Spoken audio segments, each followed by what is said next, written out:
Chapter 2025. Odin had never seen such an arrogant guardian. The other party was so rude and looked down on his authority.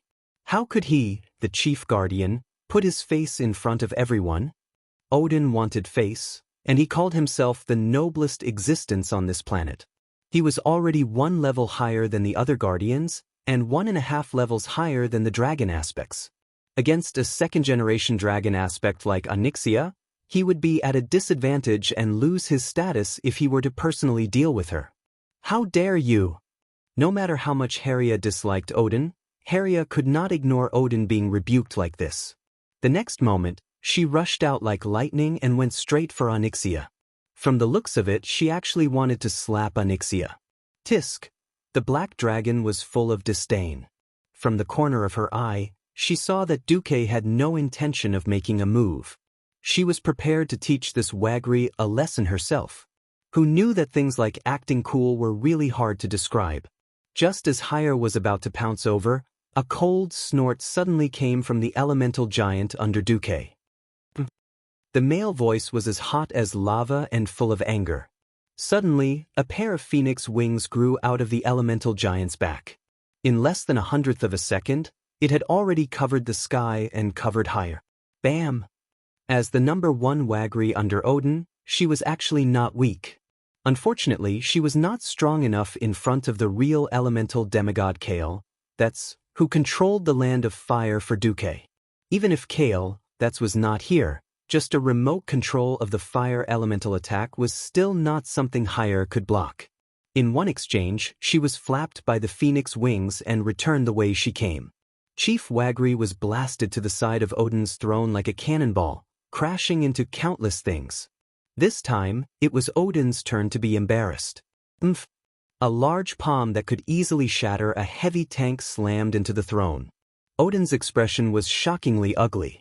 Sensing their master's will, the waggery who were originally ceremonial troops people drew their swords in unison and glared at Duque and the others.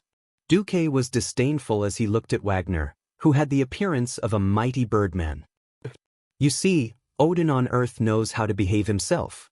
The Valkyries sent out were all beautiful and had hot bodies.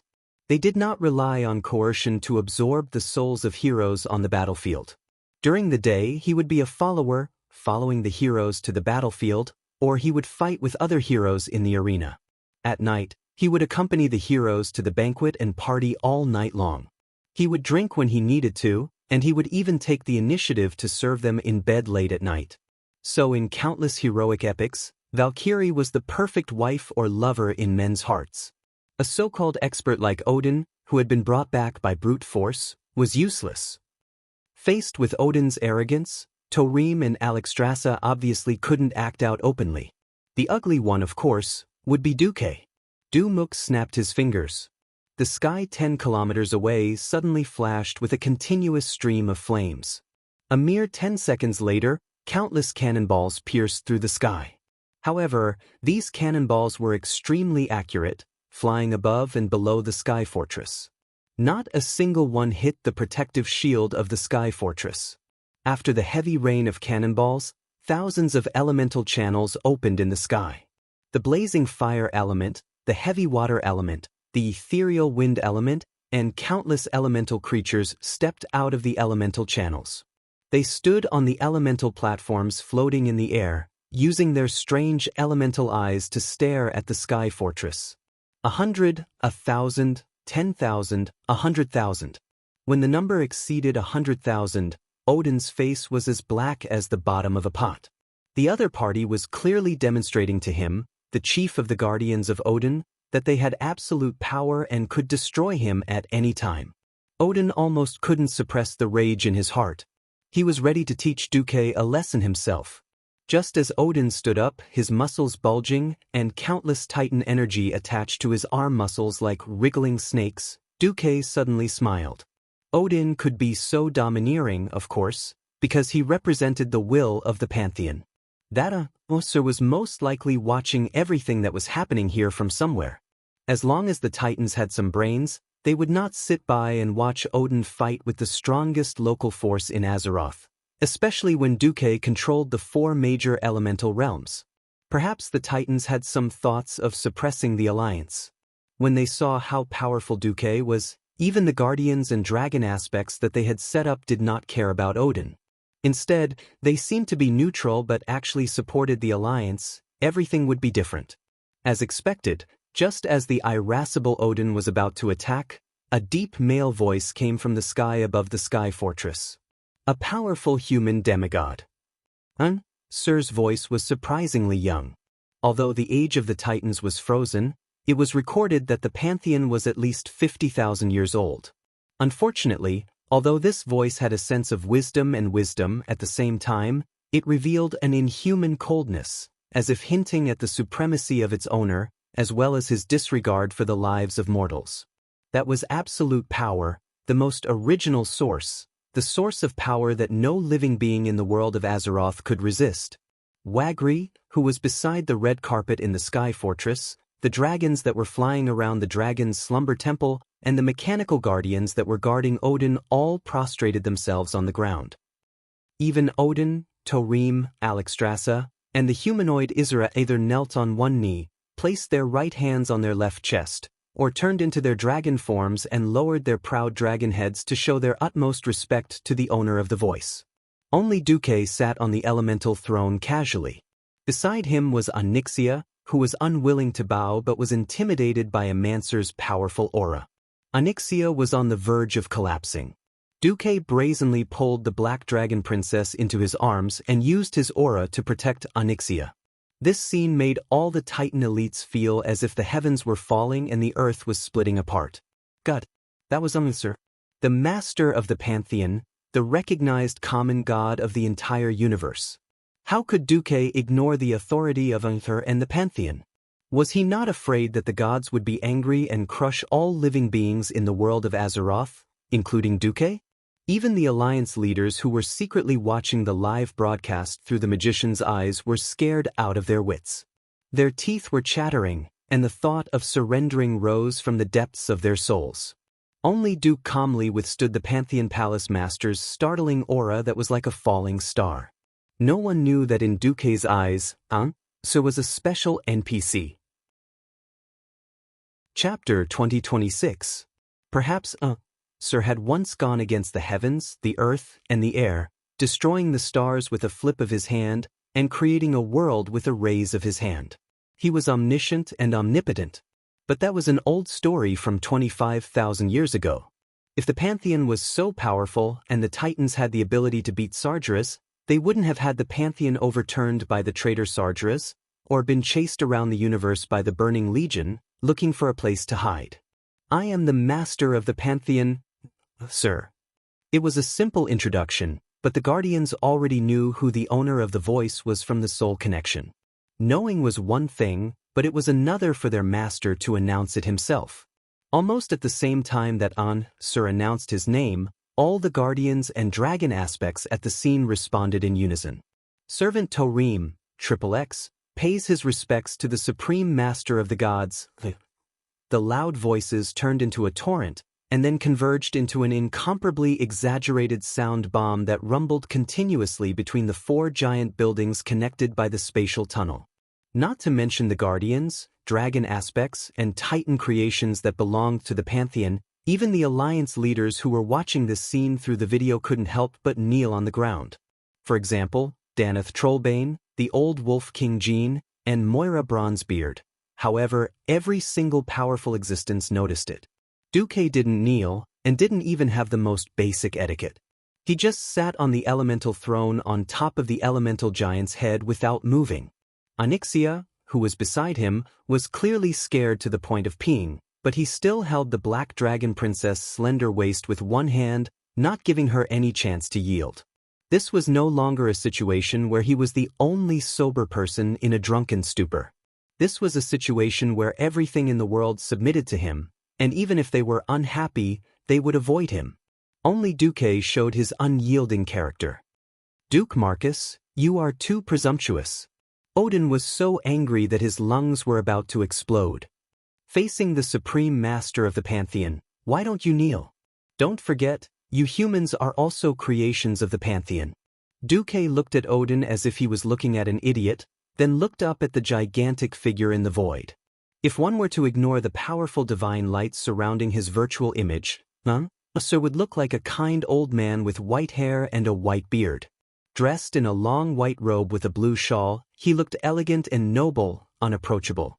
Duque ignored Odin and questioned fell instead, "Oh, dare I ask, to the Pantheon Temple, does it mean that those who don't kneel are enemies? Or could it be that the name of the Pantheon Temple alone could make the billions of races in the universe kneel before them? If this sign is so effective, why don't you just ask Sargeras to tie himself up and come here crying and pleading guilty?" Duque's words were simply devastating. Apart from Odin, who was about to go berserk with rage, every guardian and dragon aspect was dumbfounded. How dare Duque say such a thing? That was unanswered. That was the Pantheon that had once beaten all the ancient gods into minced meat. Even if Sargeras rose and almost destroyed the order of the entire universe, the Pantheon Temple was still the origin of most intelligent beings in the world. The straightforward Torim was the first to lose his temper. Duque, the origin of humans in Azeroth, is actually closely related to the Guardian of Order, Tyr. Alexstrasza, who was most concerned about Duque, also chimed in. "Duque, what are you doing? Didn't we swear to protect Azeroth together? We are the closest allies. What do you think you're doing right now?" It sounded like a scolding, but it was actually a great concern from the Red Dragon. Sir's voice stopped for a moment. He was giving the creations of the Pantheon a chance to perform, and at the same time, he was observing Duke Marcus, a low-level intelligent being who had risen to fame in just 30 years. Odin's irritable roar sounded again. "According to the laws of the Pantheon, your death should not be regretted. But on account of your contributions against the Burning Legion and the fact that you have severely injured Sargeras and killed Jaden, I will give you a chance on behalf of the Pantheon. Submit to the Pantheon, or be destroyed." When he heard Odin's words, Duque couldn't help but grit his teeth. If he was still the noob from back then, he would probably have accepted it. Although he hated the feeling that his fate did not belong to him, and although it felt a little uncomfortable to be controlled by the Pantheon. After all, the other party was the legendary omniscient and omnipotent holy existence. Even if they ordered him to carry bricks, there was nothing to be ashamed of. But today was different from the past. "I have managed Azeroth so well, and you want to pick the fruits of my labor?" To put it bluntly, the Pantheon felt that they were noble and refused to lower themselves to help the mortals like in the game. Or rather, the situation in the game was what made Duque feel incredulous. Why did the titans of the Pantheon have to work for the mortals? So today's confrontation was actually a battle for dominance. Cooperation was necessary, but who would be the leader was another matter. The Pantheon couldn't let go of its pride, and the alliance was not so stupid. The other party threw out the name of the Pantheon and had to kneel on the spot. In the face of Odin's threat, Duque's reaction was, "Ha! Odin, who do you think you are? How dare you represent the Pantheon?" Sir did not utter a word. "Do you really think you're a titan?" "Alright, if the Pantheon is full of idiots who can't see the situation clearly, then we don't have to cooperate." Duke's words were like a giant hammer smashing onto a large bell, causing all the guardians and dragons to feel dizzy on the spot, and they were thrown into a state of confusion. Odin cursed, "Who do you think you are?" Duque retorted, "I killed Sargeras." Odin was indignant. "That's just his soul." Duque said disdainfully, "I killed Jaden." Odin was rendered speechless. Duque was unforgiving and laid out his achievements like a machine gun. "I destroyed the Archerons. I blew up Sargeras's Void Fortress. I even got Argus's Star Key. I've done so many earth-shattering things in 30 years. What have you, Odin, done in 25,000 years?" Odin, the great manager of Otter, could not refute Duque's words at all. His face swelled to the color of a pig's liver. At this time, everyone noticed that more and more huge figures were being projected down from the sky above the Martyr's Palace. They were the other titans of the Pantheon. Duque was not afraid at all. "The millions of people in the Alliance and I have fought for so long. Isn't it for freedom and the reproduction of our race? If it's just to change masters and continue to be slaves, We might as well sell ourselves to the Burning Legion. They might even offer a higher price. Chapter 2027. Madman! Have you forgotten where you came from? Odin couldn't help but scold him again. Enough! The one who spoke was another female titan standing beside Ona the Life-Giver. This Duke Marcus isn't from our universe. This sentence might be the best way to drive a wedge between the two of them. At this moment, many of the leaders of the Alliance felt a huge wave in their hearts. Duke wasn't moved. He even wanted to laugh. If he really hadn't leaked any information, his position in the Alliance would probably be shaken by this overt plot. As history progressed, Duke first revealed his identity to his own harem. He couldn't hide anything from the person who slept with him. The women in his harem were extremely shocked at first, but they quickly accepted this fact. In fact, even the Deity, who were considered aliens by the people of Azeroth, were here. There was nothing unacceptable about a human from another universe. The ones who leaked the information were the core leaders of the Alliance, such as William, Magni, Muradin, Gerben, and the others. Just as the leaders who didn't have much say were shocked, they saw the calm core leaders of the Alliance. They were shocked to find out that they were still quite a distance away from the core power of the Alliance. Magni was the first to speak in the throne conference. Hey, we can even accept the Deity, who are from the same race as Eridar. Why can't we accept a human from the Outerverse as our leader?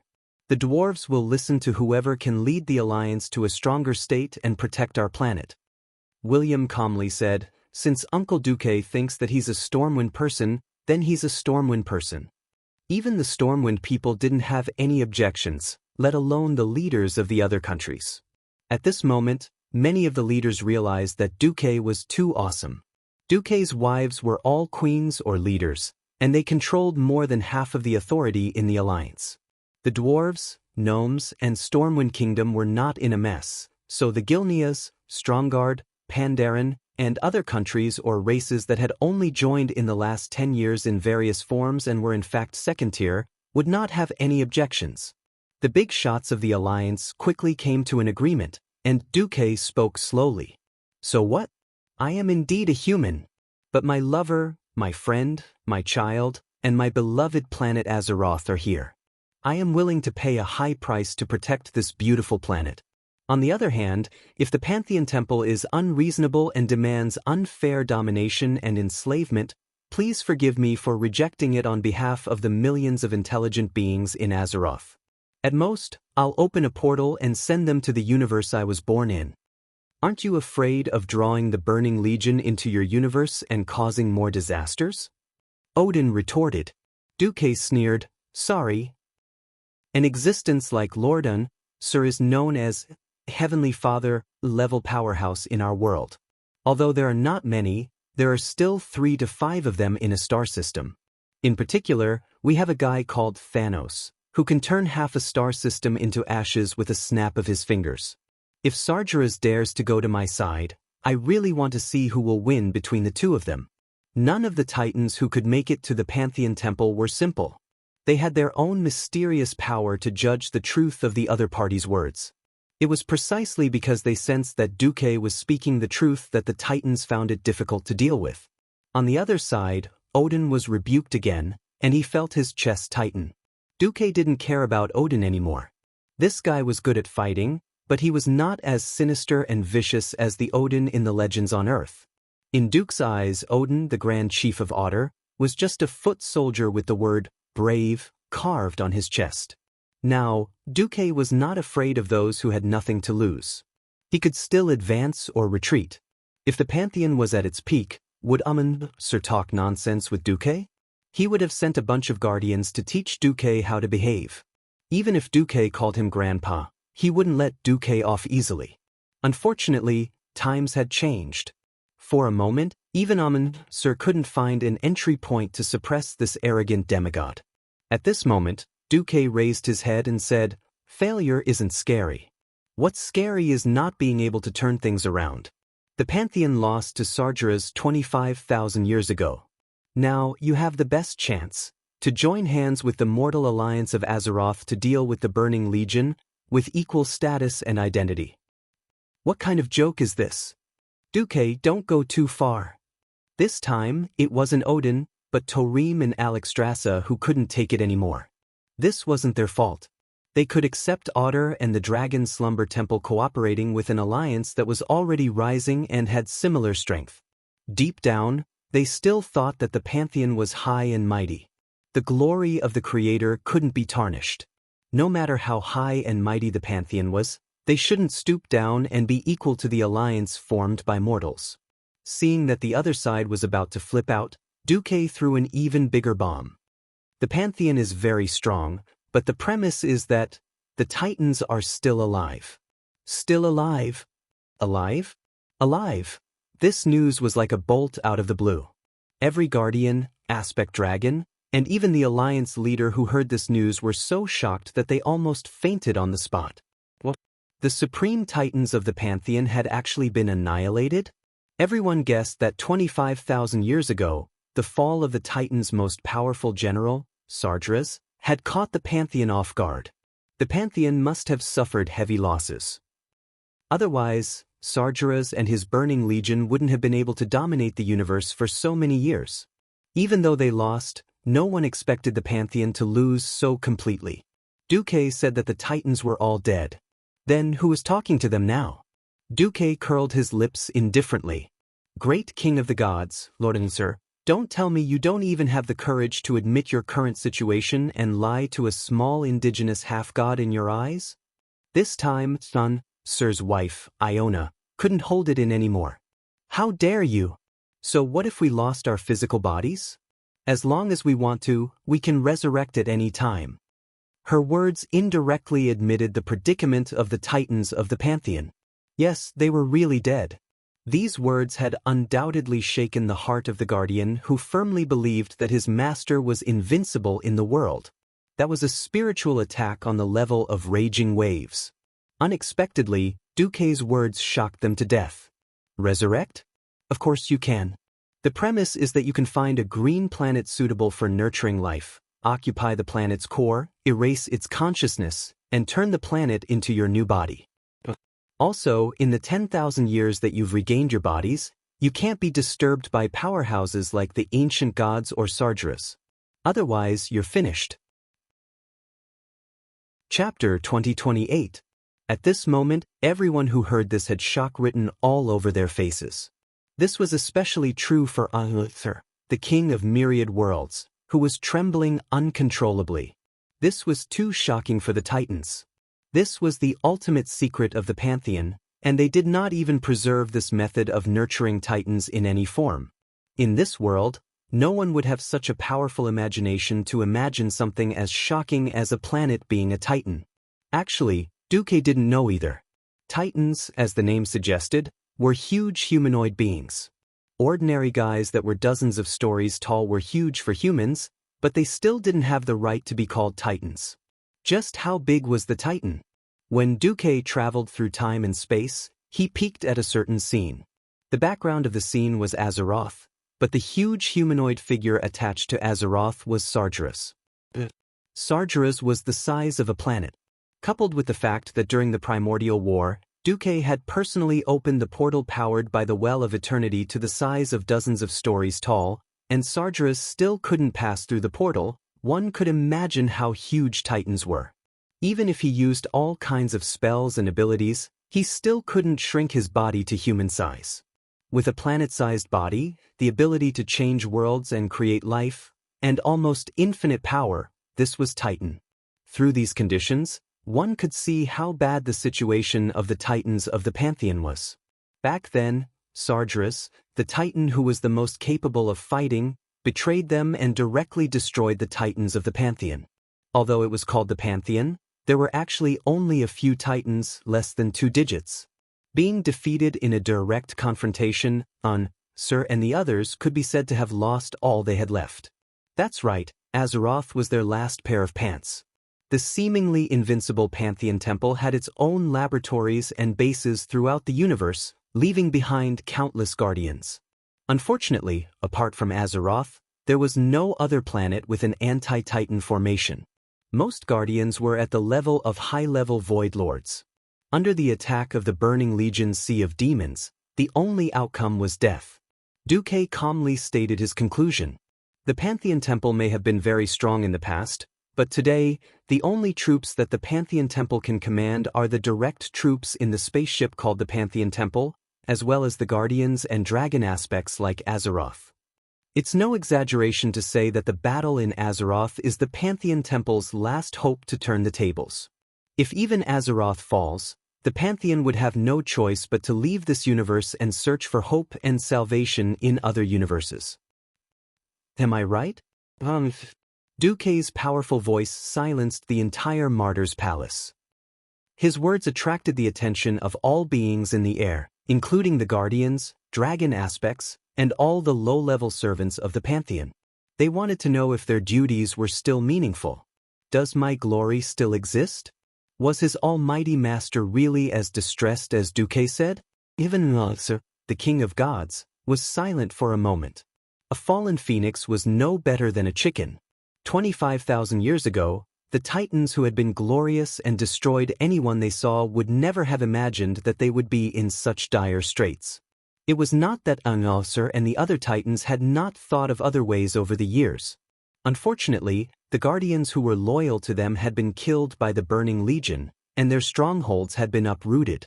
When they realized that their creations could not withstand the fallen Titans' demonic army, they had no choice but to hide the Pantheon Temple. In the void of a certain galaxy, a gorgeous palace floated in a well-concealed spatial rift. That was the Pantheon Temple. In the huge temple, several translucent figures gathered together and looked at the tiny human named Duke Marcus on the screen. In the eyes of the Titans of the Pantheon Temple, the peak-level demigod that mortals could not reach was only at the level of a top-level guardian. Faced with Duque tearing apart the Pantheon Temple's last shroud, the Titans were not angry, indignant, or ashamed. Instead, they all looked calm. This was the Titans. Their lifespans were measured in units of 100,000 years, and they were existences that surpassed mortals. Because of their earth-shattering strength and methods that mortals could not imagine, they were called gods. 25,000 years had passed. Perhaps they had been angry, roaring, and complaining when Sargeras had betrayed them and destroyed them. After such a long period of time, all that was left was peace. Looking at Duque's ridiculously young and seemingly easygoing face, which was filled with stubbornness, the Titans chuckled in admiration at his audacity to challenge the Pantheon Temple. Dreamweaver Noganon laughed. The Guardians we created have their own thinking abilities and are very powerful. However, they have lost their variables. As long as they are not destroyed, there will be no difference between 25,000 years ago and today. Now, these mortals who have their own will have chosen a human from the outerverse who is more ambitious and daring to negotiate with us. Don't you think that this is also a success for us? It was also because of Noganon's words that the Titans recalled the past that lingered in the deepest recesses of their memories. That was the era when the Pantheon dominated the universe, guiding all life and creating miracles. Even after 25,000 years, they would still dream of that good time every night. Now, a seemingly insignificant existence had pierced through the illusion of the Pantheon Temple. Not only did this not anger the Titans, but it actually gave them a glimmer of hope. Thal spoke. His words were extremely profound. This was because other than the Guardians and the Dragon aspect, only a mortal like Duque could hear him. The video and sound effects that the other Alliance leaders were watching were completely cut off the moment Thal spoke. It seems like you also have a rather powerful ability to pry into time and space. Since you have seen the Pantheon Temple's predicament, there is no need for me to continue maintaining this false strength. Then let us have an honest conversation. After all, be it the Pantheon Temple or your world, they are all so fragile. Maintaining the status quo will not help us defeat the Burning Legion. Amon, Thal pointed. Odin, Torim, Alexstrasza, and Duque all felt a part of them suddenly sublimate. It was as if their souls had split into a soul clone and were absorbed into a mysterious domain. They could hear the voices of Amon, Thal, and the other participants, and they could also speak there. However, most of their senses were still in the Sky Fortress. Thal said, "Duke Marcus, tell me your plan. This will determine whether the Pantheon Temple will cooperate with you in the way you want. Chapter 2029. The war that spread across the entire planet of Azeroth was still ongoing. War had now become the only main theme of this planet that had been plagued by disasters for decades. In every corner of the planet, the generals of the Alliance were commanding large fleets to fight against the demons of the Burning Legion. But at this time, the leaders of the Alliance, who were supposed to be the backbone of the various kingdoms and armies, were not in the mood to command. The wind blew from the west of the Endless Sea. On the broken islands that had been ravaged by the flames of war, the forest rustled softly. On Naxxramas, which was not far behind the front line of the battle, the wind seemed to be telling something to the leaders. The leaders were waiting, eager to hear the voice of fate. Unfortunately, the voice of fate was too vague and elusive. Everyone could only sigh from time to time, waiting for the final result. "Duque, how dare you?" "That's sir." Old Jean smiled bitterly. "Maybe I'm really old. If it were me, I would probably agree to the Pantheon's deployment unconditionally." This was normal. Young people were more spirited. When one was old, their edges would be smoothed out by cruel reality. It was easier for them to seek stability and a high probability of winning. William said firmly, "He's Duke Marcus, the man who led the Alliance to prosperity. I believed in him before, I believe now, and I will never doubt him in the future." On the other side, Valen's soul was also teaching Imriel. "Do you see? That's a leader. It doesn't matter if he's supreme or not. It doesn't matter if he doesn't have to take responsibility for his decisions. As a leader, you must remember that your decision can affect the fate of countless people. Countless people live because of you, and countless people may die because of you. It all depends on your decision." Imriel was a little distressed. It's too difficult to make a decision of that level. After all, it's the Pantheon. Valen was also emotional. "But even I wouldn't dare to force the Pantheon to that extent for the people of Azeroth, even though it might give us the best conditions." "Yes." Hoof nodded vigorously. "To become a leader like Duque, you need talent, hard work, and even more so, some experiences that cannot be replicated. I have no intention of forcing you to reach the level of Duque. I just want to say that there are many paths in this world, and not all of them lead to hardship." Mentor, you mean, it was rare for Valen to be so frivolous. "Actually, your relationship with Duke has already helped Delaney a lot." "Tutor," the hoof was anxious and blushed. The group of queens, on the other hand, had their hearts on Duke. In Lordaeron, Queen Kalia looked at her daughter, Emily, who was happily playing in the garden while looking back at the magic mirror from time to time. "I really want to know how the negotiation went." Kalia sighed. In another image, Elysia was also holding her cheeks. It's fine as long as Duque doesn't anger the Pantheon Titan." Queen Sylvie laughed. "How is that possible? If he didn't do something, he wouldn't be Duque." Jaina laughed as well. "But he has never let us down, has he?" On the other side, carrying the hopes of his women, the leaders and soldiers of the Alliance, and the hopes of billions of people in Azeroth, Duque and Sir began to have a frank conversation. "Before I tell you my plan, I'll first state the request of the people of Azeroth." "Go ahead," Sir replied calmly. In fact, he was already prepared for the Pantheon to bleed. Unexpectedly, Duque did not demand an exorbitant price.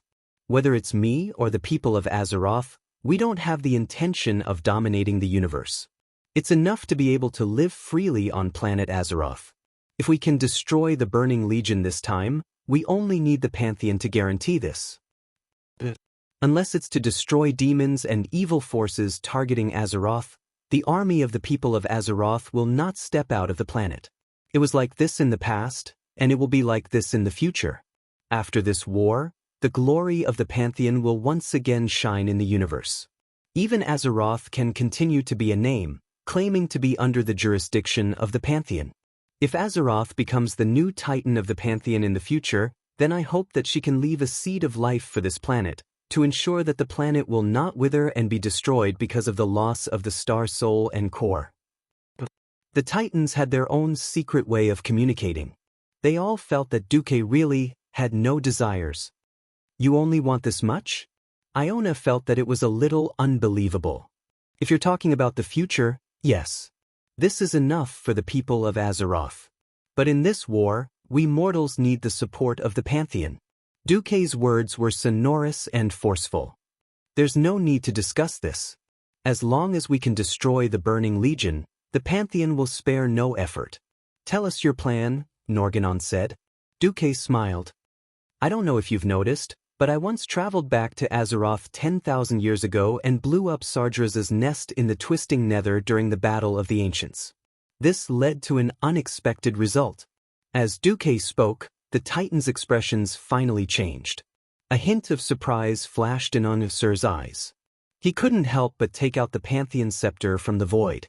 The circles of golden Titan runes on the scepter lit up. The air in the Pantheon was filled with an excited atmosphere. The Titans' hearts became excited because of a mortal's proposal. At that moment, the cosmic wind that blew past the Pantheon started to grow stronger. The wind of the stars, Onusir said silently in his heart.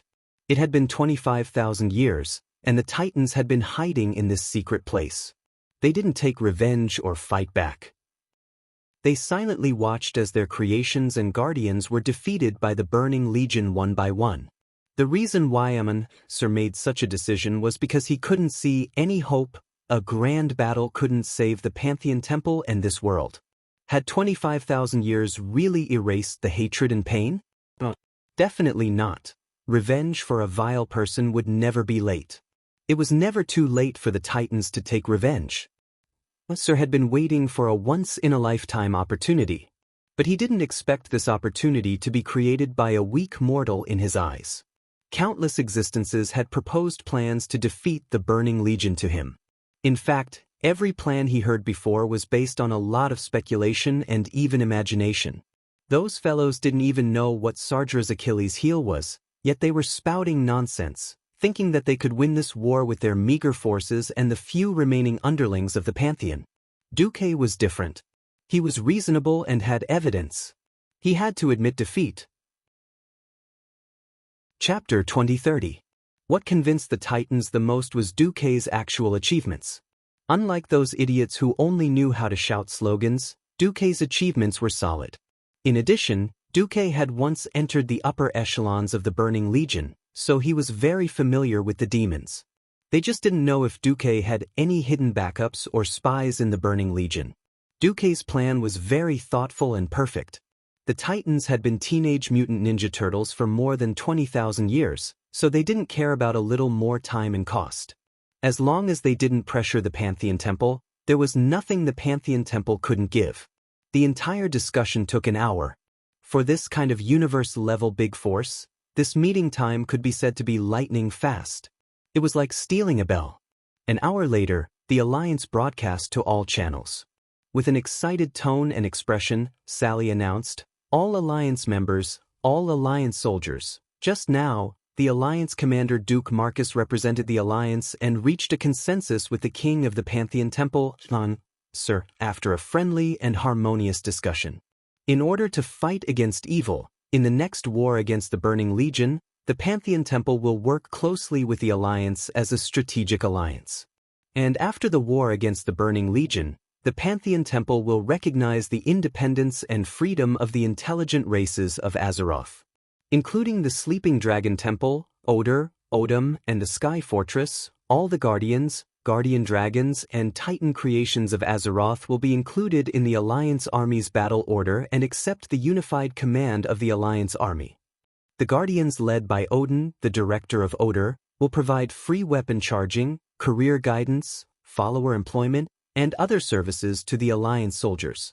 When the Alliance professionals clean up the battlefield, please pay close attention to your spoils of war. After communicating with the will of the planet of Azeroth, a large number of powerful energy clusters have been released. These energy clusters will randomly purify and sublimate the spoils of war of the Alliance warriors, directly promoting them to low-tier divine weapons. This announcement was like a stone that caused 1,000 ripples, and it immediately caused an uproar among the people and soldiers. More than that, it was an indescribable surprise. In the face of the endless invasion of the demonic army, the various races of Azeroth gritted their teeth and held on. Since the start of the war, thanks to the arrangements and wise commands of the leaders of the Alliance, although they were at a disadvantage, the situation did not collapse. The only thing that remained was the rising number of casualties. The man in the family died, and the old father took over the flag of the deceased. The old father was also dead, along with the man's wife and children. Every single one of them was quietly contributing to their respective positions. There were no complaints, only unyielding tears. No one knew when the end would come. This was a battle for the survival of the race. There was no mercy, no surrender. Under such circumstances, the help of the Pantheon Temple was extremely precious. This was all because their commander betrayed the interests of the Alliance. One had to know that apart from the trolls, the elves that evolved from the trolls were considered natives. Strictly speaking, the humans and dwarves of the mainstream races of the Alliance were creations of the Titans. Even if Duque were to kneel down and lick the Titans' boots, no one would say anything. Who would have thought that Duque would be able to take the lead in the negotiations with the Titans? The strength of the Pantheon Temple had long been rooted in the hearts of the people. Just look at the Red Dragon army during the Second Battle of the Dark Portal. In that era, it was simply an unsolvable bug. Looking at those tall and sturdy guardians and watchmen, these giants that only existed in legends made it hard for people to even think of going against them. In the past 36 years, they would occasionally appear and help mortals, and they would be applauded by the entire city. No one dared to hope that these peerless masters who walked out of the legends would actually join the battle of the Alliance and become a part of the Alliance. This kind of unthinkable thing actually happened. In the frontline command of the Alliance in Naxxramas, the throne conference hall was also very lively. Wow. Is this really true? Duque, you're not lying to me, are you? Is the Titan's technology really open to the Alliance? Jurban almost jumped onto Duque's shoulder. In fact, the great gnome craftsman was standing on Magni Bronzebeard's crystal shoulder as he spoke to Duque. Duque bared his teeth. You've asked me dozens of times. I'm right. Don't let the scientists under you bite off more than they can chew. They have to slowly absorb knowledge bit by bit, integrate it, and make the technology ours. Yes. Understood. Happiness had come so suddenly that Jurban was simply overjoyed. As for the gnomes, who did not have strong combat power, although they also had many spellcasters, technology was the core of their strength. As for the dwarves, they would receive the forging skills of the Titans, which would undoubtedly allow the dwarves' forging skills to advance by leaps and bounds. The Draenei would receive the Holy Titan magic inheritance. The Night Elves had the natural inheritance. The humans were the biggest, and basically had a share of all kinds of inheritance. As for the orcs, Tauren, trolls, Forsaken, Naga, Murlocs, and Bugmen, they could only receive a small amount of benefits from the humans. Status determined everything. For the time being, the mainstream races of the Alliance ate the meat, while they drank the soup. In the hall, there were also the humanoid Alexstrasza and Isra as witnesses. When the leaders saw the Red Dragon Queen and the Green Dragon Queen put on the Alliance's emblem on their pauldrons, everyone was extremely satisfied. Yo, you're my subordinate now. Come, smile for me. Duque teased Alexstrasza. The Red Dragon Queen was not in a good mood. She put her hands on her hips and pretended to be angry. Bastard! If you anger me, I'll bite you to death. Duque pulled Isra and Onyxia over, hugged their waists, and said in a threatening manner, "Teeth, who's afraid of who? I have 2 dragons on my side now." You bastard! Alexstrasza looked at the thick-skinned Onyxia, and then at her sister, who was too shy to raise her head. She really had no temper. Bastard! The Dragonsleep Temple is only temporarily under your command. The Red Dragon Queen was really mad. Thinking back to when she was in trouble, although she was grateful to Duque for saving her, that kind of gratitude was more like the charity of a high-ranking person to a low-ranking person. Who would have thought that in just 30 years, this kid would climb on top of her and piss on her head? Now that it was like this, if he really won this war, then she would probably be toyed to death. Just thinking about it made her feel that the future was dark. Hee, After the Burning Legion kneels, I have all the time to deal with you. Duque smirked. One of the parts of the agreement with the Pantheon was, if the people of Azeroth really joined forces with the Pantheon to defeat Sargeras and his Burning Legion according to the plan, then all the Guardians in Azeroth would be transferred to the Alliance. Strictly speaking, they would become Du's private armed forces. Chapter 2031. On the other side of the conference hall, little Anduin appeared as the Crown Prince. He asked his father, William, "Father, why did the Pantheon make such a huge concession?" The Alliance itself, and even the whole of Azeroth, couldn't give the Pantheon a bargaining chip. The Alliance is lucky to have Duque. If Sargeras was the bargaining chip, there was nothing the Pantheon wouldn't give. Indeed, Thul and the other Titans hated Sargeras to the core. Whether it was a personal grudge or a public one, getting rid of Sargeras was the only hope for the Pantheon to turn the tables. If they could kill Sargeras, a mere planet and some Titan creations that they could create as many as they wanted would be a free gift to the Pantheon. Since Duque showed that he had no intention of fighting for the hegemony of this universe, what was the point of giving the independence of a small planet that had contributed to the Pantheon? This was the difference in status, and the way of thinking was also different. What was a huge gain in the eyes of mortals was not even a drop in the ocean for a super tycoon like the Pantheon. Of course, to Duque, it was a huge gain. Isra, for example, would be bound by her duties for eternity without the orders of the Titans. It would be a huge loss if a dragon girl like her, who was bound by her career, were to be taken away by the Titans just like that. If that was the case, it might change from World of Warcraft to Era of the Massacre of the Gods. The addition of the Titans undoubtedly had a positive effect on the entire war. New vocation halls were being built one by one. The most interesting was the Sky Fortress, which had now become the frontline base of the Alliance and the vocation hall for warriors. Back then, Odin had been unhappy with Duque and regarded himself as the chief of the Guardians, acting like he was the #1 in the world. Now, the tables had turned, and Odin had actually become Duque's subordinate. Isra and the others were tongue-tied when they saw this. They still remembered that when Thul announced this decision, Odin's entire body seemed to have been petrified, and he froze on the spot. It was as if in the next moment, a gust of wind would blow him into dust and scatter him into nothingness. Just thinking about that face that looked as if his whole family had died was hilarious. "Oh, I'm thinking, could Odin have rebelled?" Torim said, "No, although Odin has a bad temper, he is still a standard guardian. Fulfilling his duty was his first priority. No matter how much he doesn't like you in private, he's a qualified guardian. This will never change." Isra chimed in, "That's right." And during this period, there was no need to worry about Odin falling. Now that the Pantheon was in charge of monitoring, the situation of every guardian would be promptly reported to Lord Unhulsur. At least on the guardian's side, nothing will happen to him. The fall of Nethario, the Wing of Death, and Loken, the King of Wisdom, was the result of the two ancient gods brainwashing over a long period of time, affecting their minds bit by bit, slowly distorting their wills. There wasn't a suitable environment, and there wasn't enough time. The Guardians were now absolutely reliable. On the other hand, Pantheon's assets in Azeroth were far richer than Duque had imagined. More than 1,000,000 Titan creations poured out of the various Titan ruins or fortresses.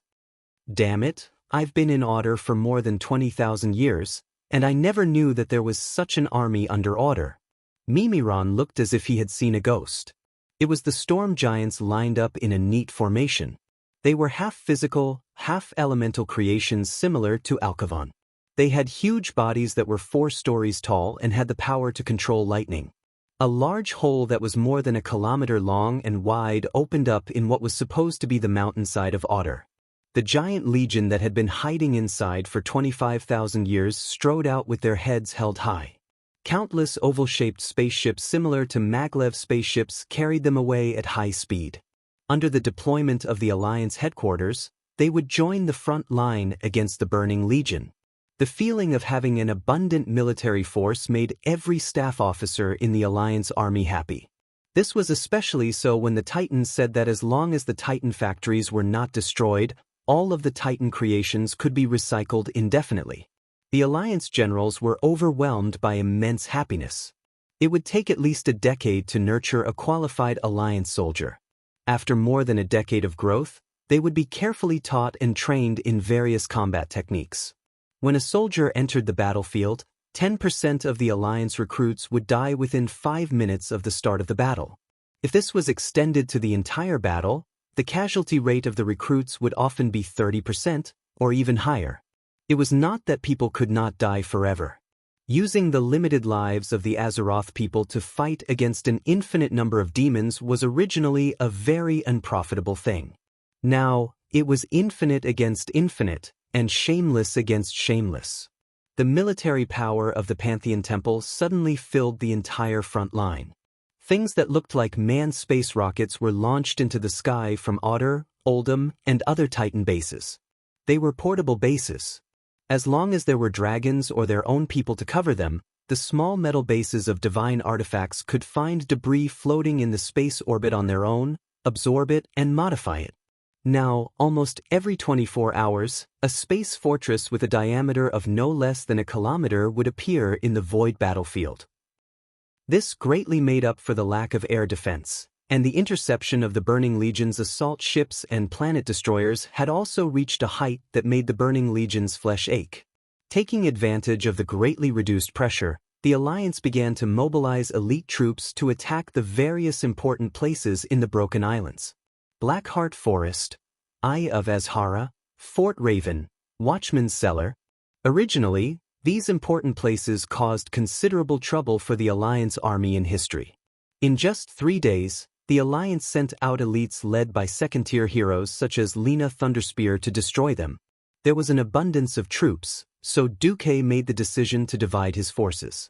With William as the leader, he brought along his godfather, Wolf God Goldring, and other god of the wilderness, as well as half of the original Alliance heroes to attack the Night Fortress. As the core of the entire Surima city and even the Surima region, taking down the Night Fortress was equivalent to liberating the entire Surima. This would not be easy, because there were a total of 10 bosses in the Night Fortress, led by Ghoul Dan, who had snuck in from another timeline to cause trouble. Originally, everyone suggested that Duke fight steadily and steadily, fighting his way through. Duque refused. No. Don't be mistaken, even with the military power of the Pantheon, we are still at a disadvantage. The weak should have the awareness of the weak. While the Burning Legion has no new way to break the anti-Titan array, we have to make good use of this short period of local military strength to attack the core of the Legion. Chapter 2032. The above was just official language. The truth of the matter was that Duque was too arrogant. Who do you think you are, Gul'dan? Do you think you're worthy of me taking action personally? Well, Dan was still the demigod Ghoul, Dan who had received Kill Jaden's infusion of power. Duque might have given him an end for the sake of history. Unfortunately, this Gul'dan was not that Gul'dan. The original owner of the timeline had attempted to steal Sargeras's power after the second battle at the Dark Portal. When he opened the tomb of Sargeras, he was dismembered by the demons in the tomb.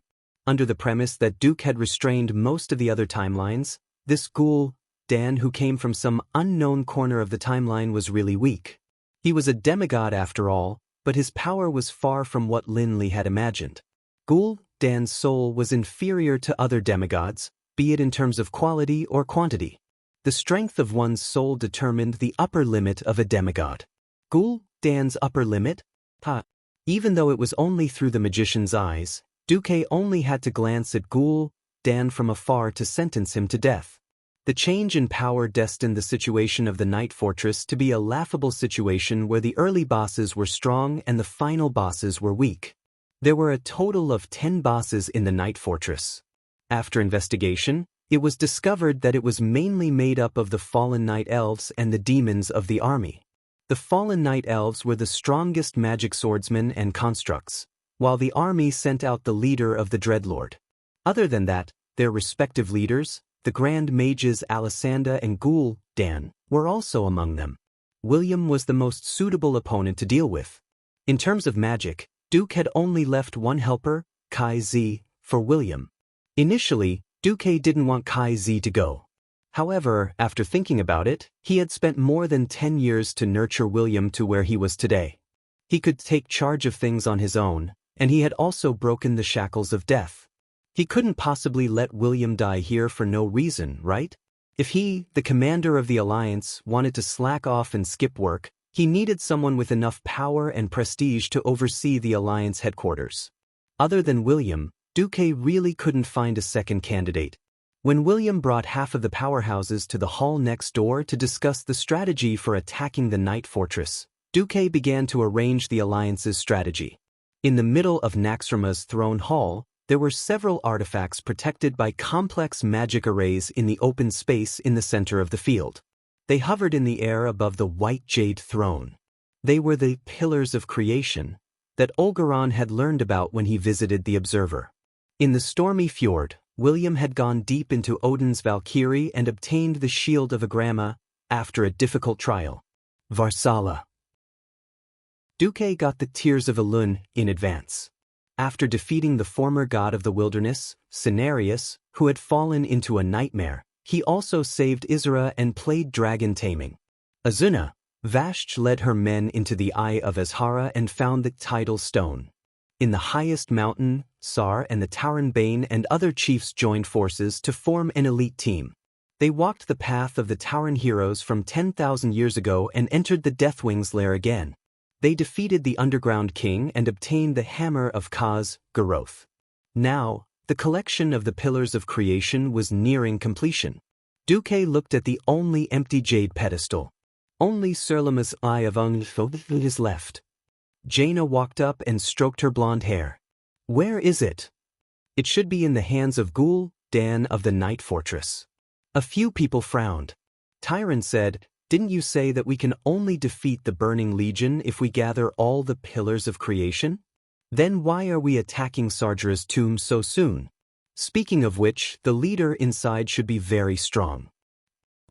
Although he hid it well and pretended that there were no powerhouses inside, the one guarding the key position was Kill Jaden's main body. "I can't be wrong," Duque replied calmly. Shock was written on the faces of the remaining people. It was true that Duque had once led them to defeat Kill Jaden, but that was under the premise that Duque had used spatial magic to lock Kill Jaden and let the egg follow the Burning Legion's tradition. Its lower body was stuck in the toilet bowl. He was completely bullying the egg, which was why he was able to kill Jaden in one fell swoop. Even if Duque's power had increased greatly, how much courage did he have to take the initiative to attack Sargera's tomb without all the Pillars of Creation? Queen Sylvanas stood out. She lightly clenched her left fist against her waist, and her right hand hung naturally. She puffed out her chest and looked at Duque in the eye. "This kind of attack is a little irresponsible. Our strongest people are often the leaders of a country or a race. If we attack Sargera's tomb early, our command system will also become sluggish. You know that the Burning Legion's requirements for command are much lower than ours. Give me a reason why we have to do this." Queen Sylvanas was right. The attack of the Legion, except for the core main force, was more like the Legion setting a general target and then letting the lords below rush up and attack blindly. Anyway, there were many mountains inside the Legion, and each Void Lord was a mountain. The demons under him weren't afraid of death. At most, after dying, they would roll back to the twisting nether to resurrect and run their corpses. It was a battle of attrition. But the Alliance couldn't fight like this. Even with a large number of Titan creations as battlefield consumables, overall, the Alliance was still at a disadvantage in terms of military strength. The leaders of the Alliance knew that the sooner the war ended, the better, but they couldn't be so reckless. Duque smiled. "It's nothing. It's just because the commander of Sargera's tomb is Kill Jaden. Don't think that Kill Jaden is full of schemes, powerful, cunning, and vengeful.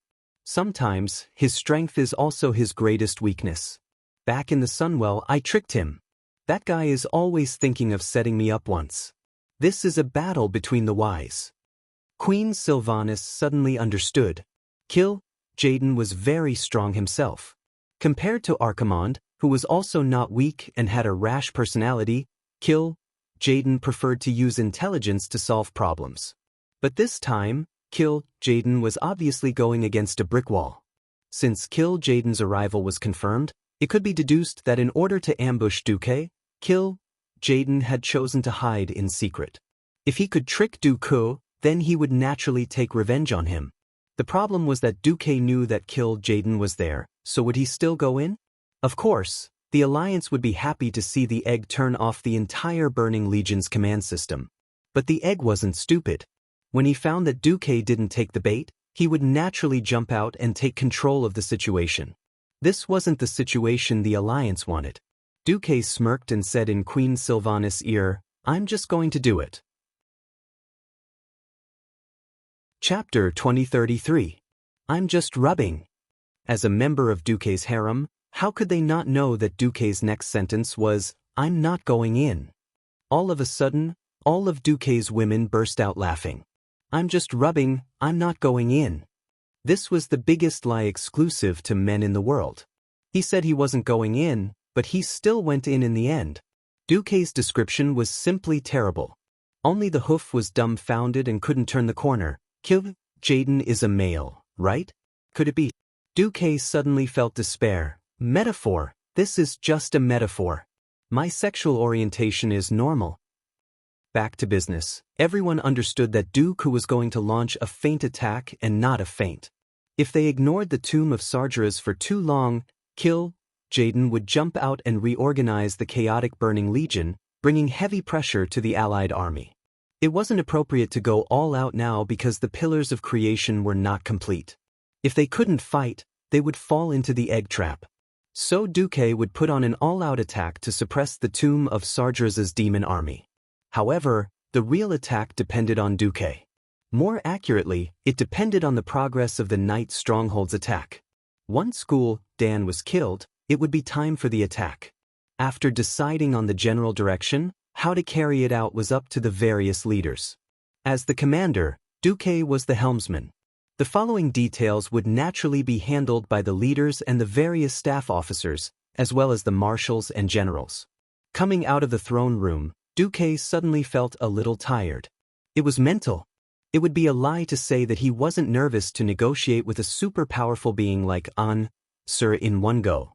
Because he had already done the best he could, the fatigue was also the greatest. Duque returned to his official residence in Naxxramas. Unexpectedly, Aurelia was already waiting there. "What's the matter?" "No, I just wanted to comfort you. Don't put too much pressure on yourself." The mature, steady, and infinitely gentle female elf gave her lover a very comfortable smile. Aurelia led Duque to the chaise longue in the bedroom and let Duque lie on her plump thighs. She skillfully cleaned Duque's ears. "You know me the best. You can tell that I'm tired." Feeling the smoothness and elasticity of the elf's thigh on his face, Duque let out a moan of comfort. "Don't forget, I'm your first woman." Aurelia deftly used a cotton swab to tickle Duque's ear. "Is there a lot of pressure?" "Of course it is. I'm carrying the fate of the entire planet on my shoulders. You know, I can see a lot of things. But I'm always afraid, what if I'm wrong? Even if you have the strongest foresight in Azeroth, and the strongest combat ability. Don't forget, everyone doesn't exist alone in this world." "Huh. You always think that the fate of the soldiers and people of the Alliance will change because of your decisions. But you and the millions of people of the Alliance, didn't you also come this far because of the decisions of your predecessors? Everyone has to be responsible for their own decisions. Since everyone recognizes your decision and elects you as the commander of the Alliance. Then whether you succeed or fail, this is something that everyone has to face together. It's not your personal success, nor your personal failure." Aurelia continued to persuade him. "But I'm still a little scared.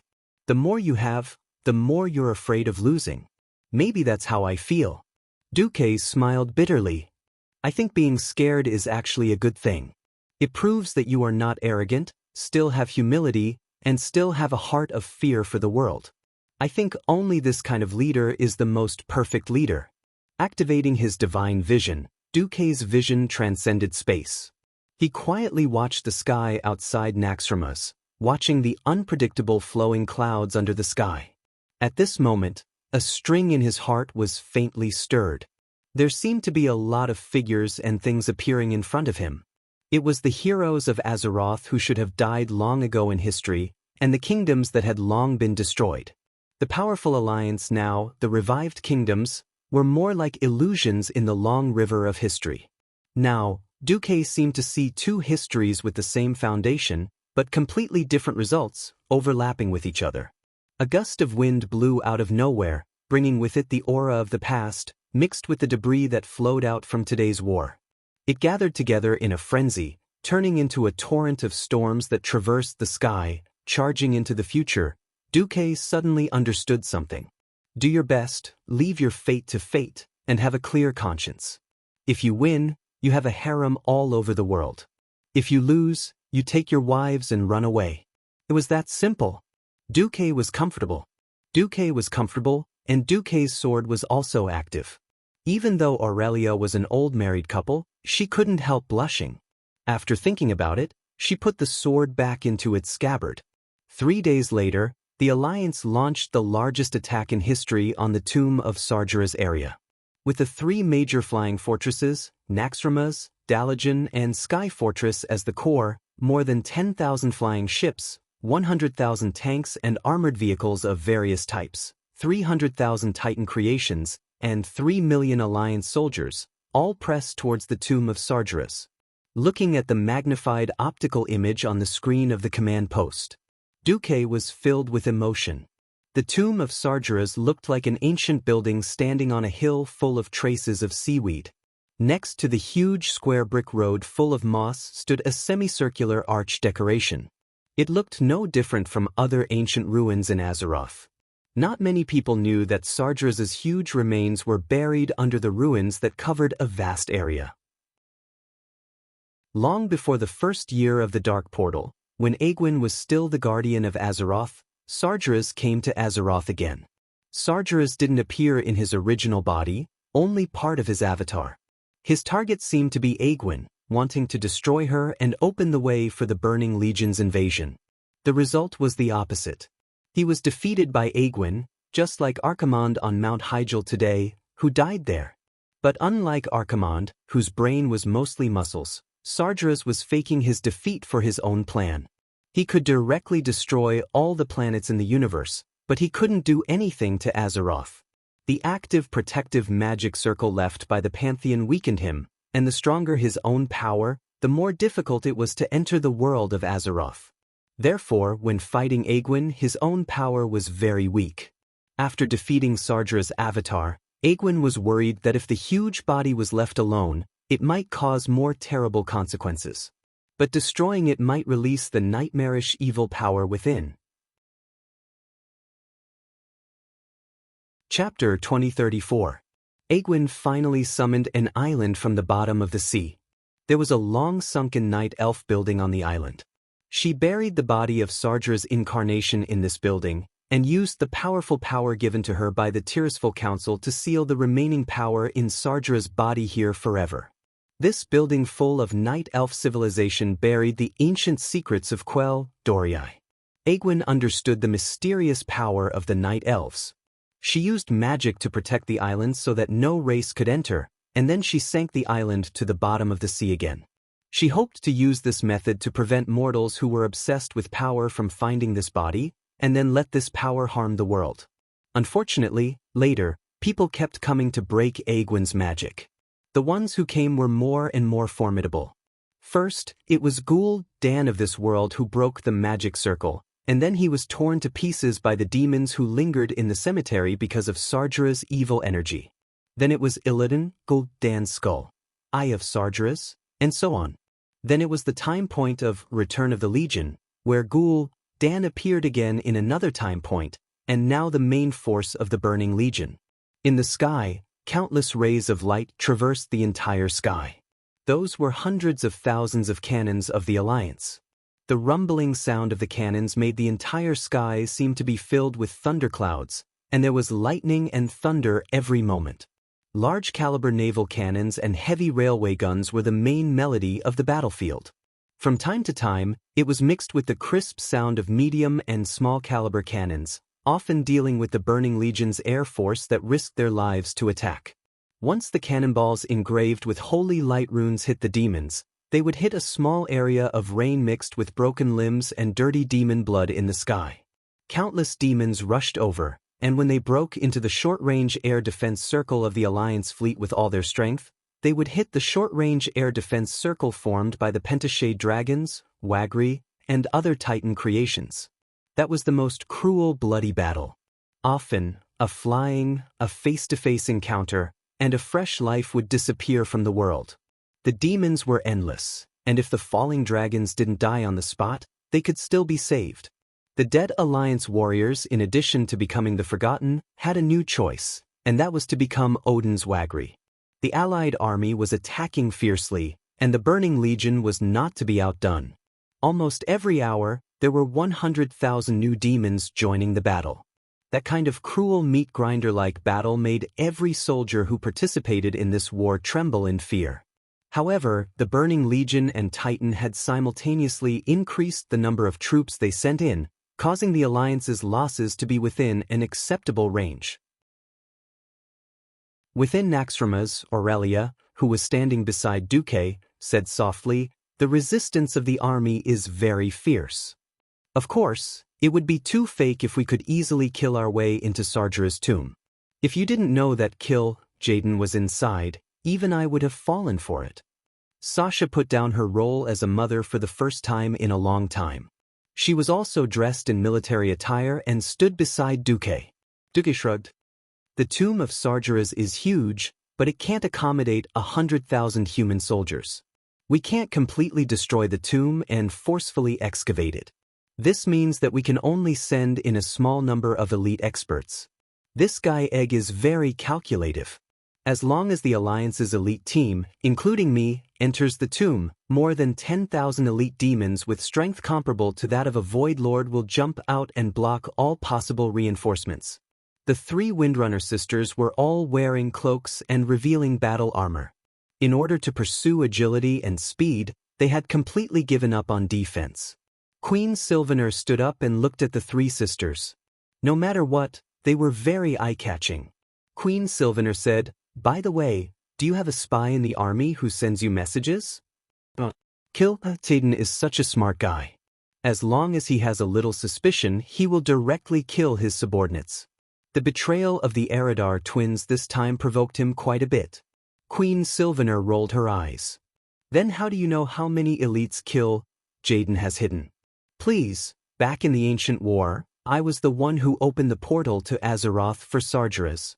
Those guys, after a whole 10,000 years, their spatial technology hasn't improved at all.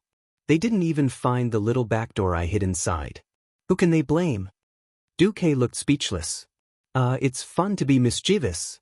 Beside him, Tyrant couldn't take it anymore and pretended to be angry. "I knew you were an accomplice too." Duque looked desperate. "Queen Azhara is courting death. How can you blame me? If I don't open the portal, someone like Savi's will open it." After the small talk, Duque turned his attention to the army. Looking at the formation of the army, Duque frowned. Sometimes it's not a good thing to have too many subordinates. This was an awkward topic.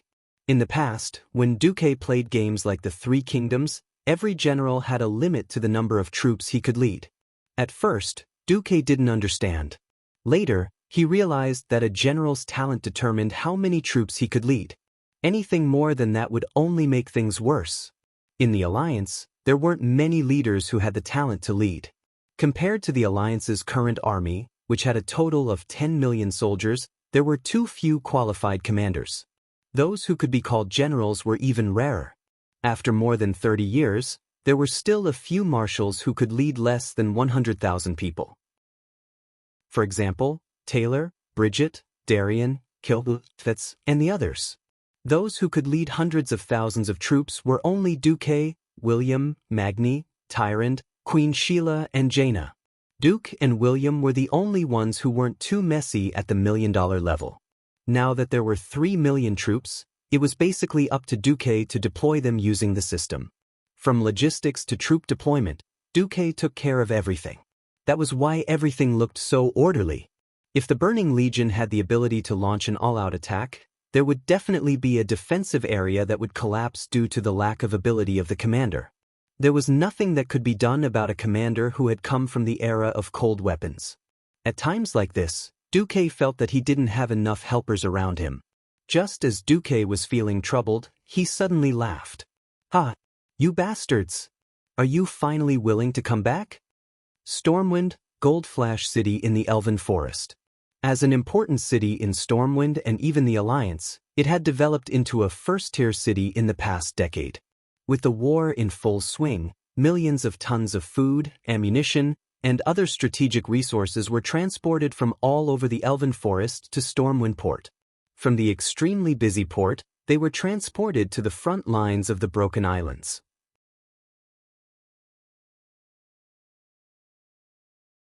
Chapter 2035. Suddenly, there was a disturbance in space, and a huge portal the size of a football field appeared in the Fargady Mines, south of Goldflash City. In the first year of the Dark Portal, this was a copper mine filled with cobalts. Now that the copper mine had been mined out, it had become an important tank production base for Stormwind. When a few beggars stumbled out of the portal, they were shocked to find themselves surrounded. "They're not demons. Be careful, they might be the fallen." "Don't be silly. How can there be holy knights among the fallen?" The few people who were surrounded by more than 5,000 fully armed soldiers and professionals with airplanes and cannons were also dumbfounded. There were helicarriers hovering in the air, destroyers with their cannons open, and tanks slowly moving with black smoke billowing out. Everything was so unfamiliar. "But is this the Alliance? That's the emblem of the Alliance, right?" A beggar asked another beggar. Their standard language made the soldiers of Stormwind relax a little. A holy knight in red armor walked forward and approached a lieutenant who was obviously the leader of the Alliance. "Hello. You're the captain of the Alliance of Stormwind, right?" The captain noticed that there was a golden lion's head on the holy knight's shoulder plate, as well as a huge golden hexagram that took up almost half of the epaulette. Although it was old and a little broken, the insignia of the Alliance's military rank had not been changed in the past few decades. The captain shivered and immediately saluted, reporting to Lord Marshal, "I'm Captain Mexes Crandolph of the Fargady military sector. May I know your name, Lord Marshal?" "That's great. It seems like the Alliance has been doing well while we were away." "Hello, Captain. I'm the former Marshal of the Alliance, Abendis. I'm not sure if you've heard of us. If you're Marshal Alfred Abendis, then the people behind you are Chairman Ronan, Turalian, and Marshal Sadan Dathrahan?" Crandolph shouted excitedly. "You know us?" Marshal Abendis was stunned. "Of course, you're the heroes of the Alliance." His voice caused an uproar in the crowd. The soldiers reacted quickly.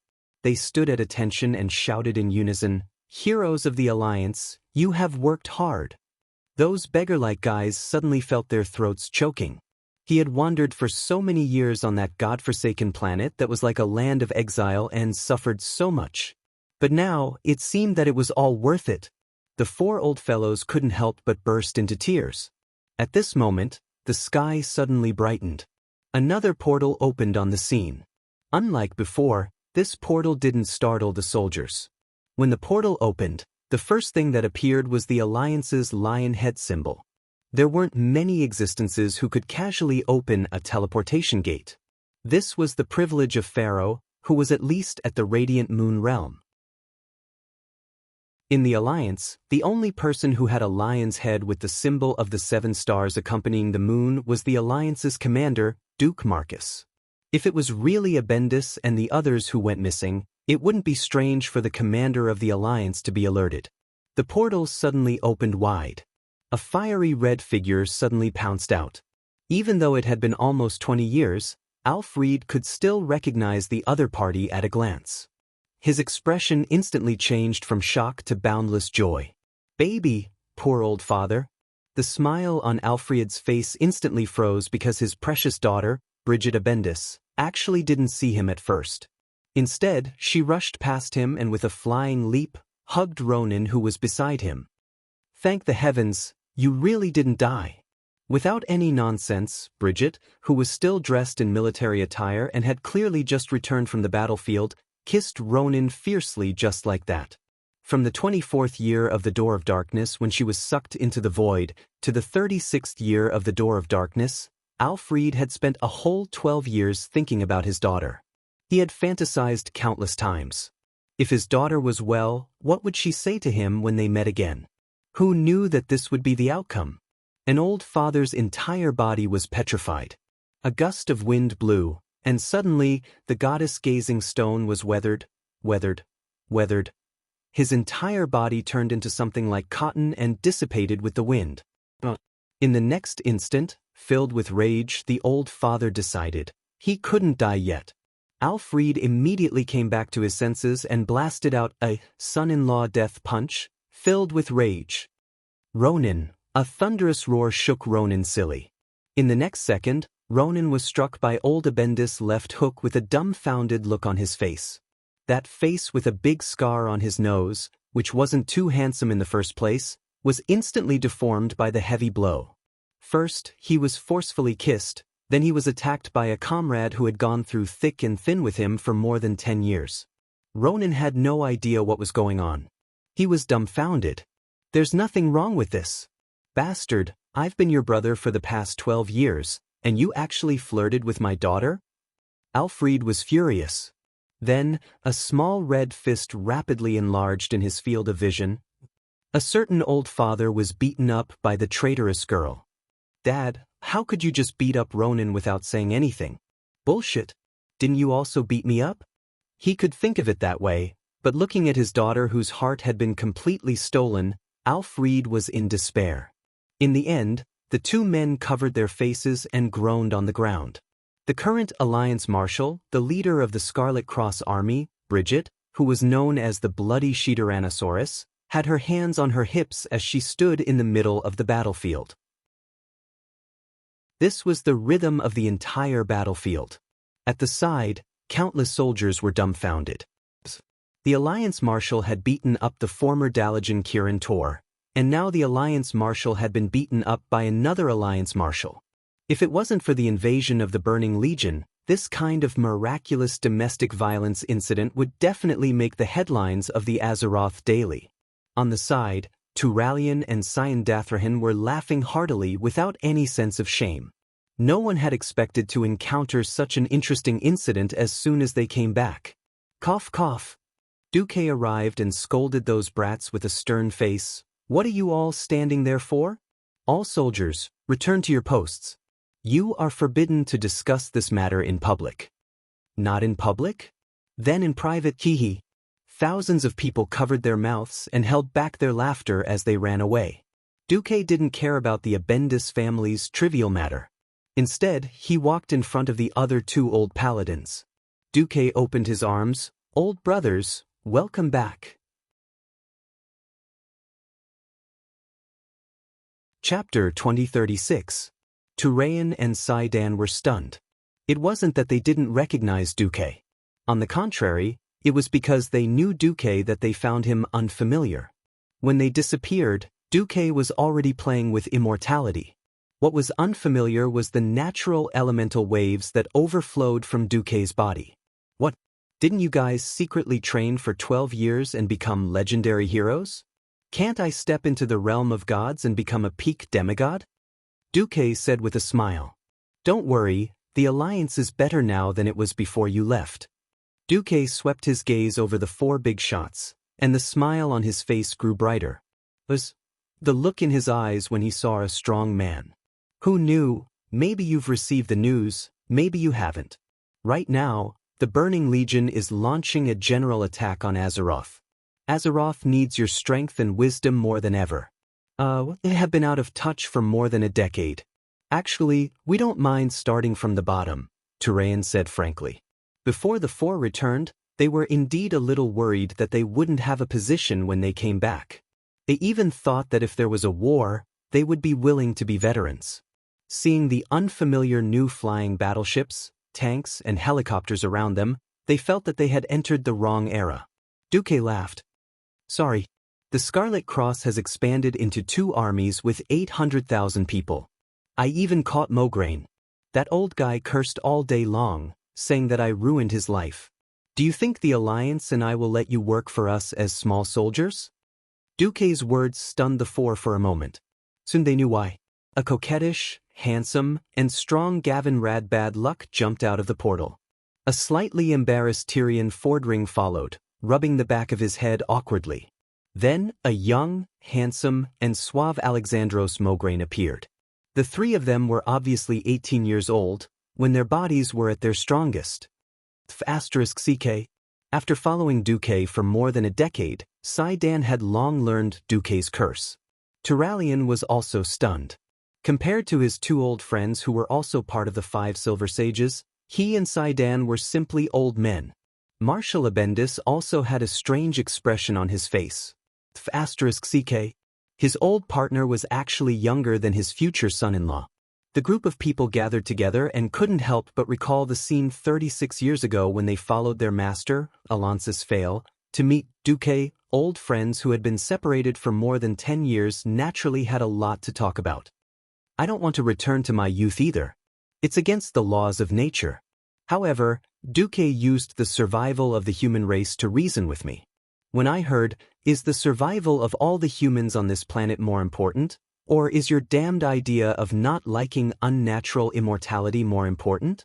I admit defeat. On the other side, Abendis was not as sentimental as the first Holy Knight. Although he was being pulled away by old Mograine, he would occasionally look in the direction his daughter and Ronan had left. Bridget dragged the dumbfounded Ronan to the dormitory of a certain female officer. Lieutenant, I've temporarily requisitioned your room. Go stand guard. No one is allowed to approach this floor. I need to discuss something important with Breaking Dawn Mage Ronan. The female lieutenant nodded like a chick pecking at rice and ran off to disperse the crowd. Bridget was a marshal. She couldn't afford to offend her. Ronan still hadn't recovered from the shock. It was not easy for him to find a stellar solar wind near that damn desolate planet, which caused the surrounding space-time turbulence to pause for a while, and he seized the opportunity to bring the three brothers back. Only after returning did he realize that 12 years had passed.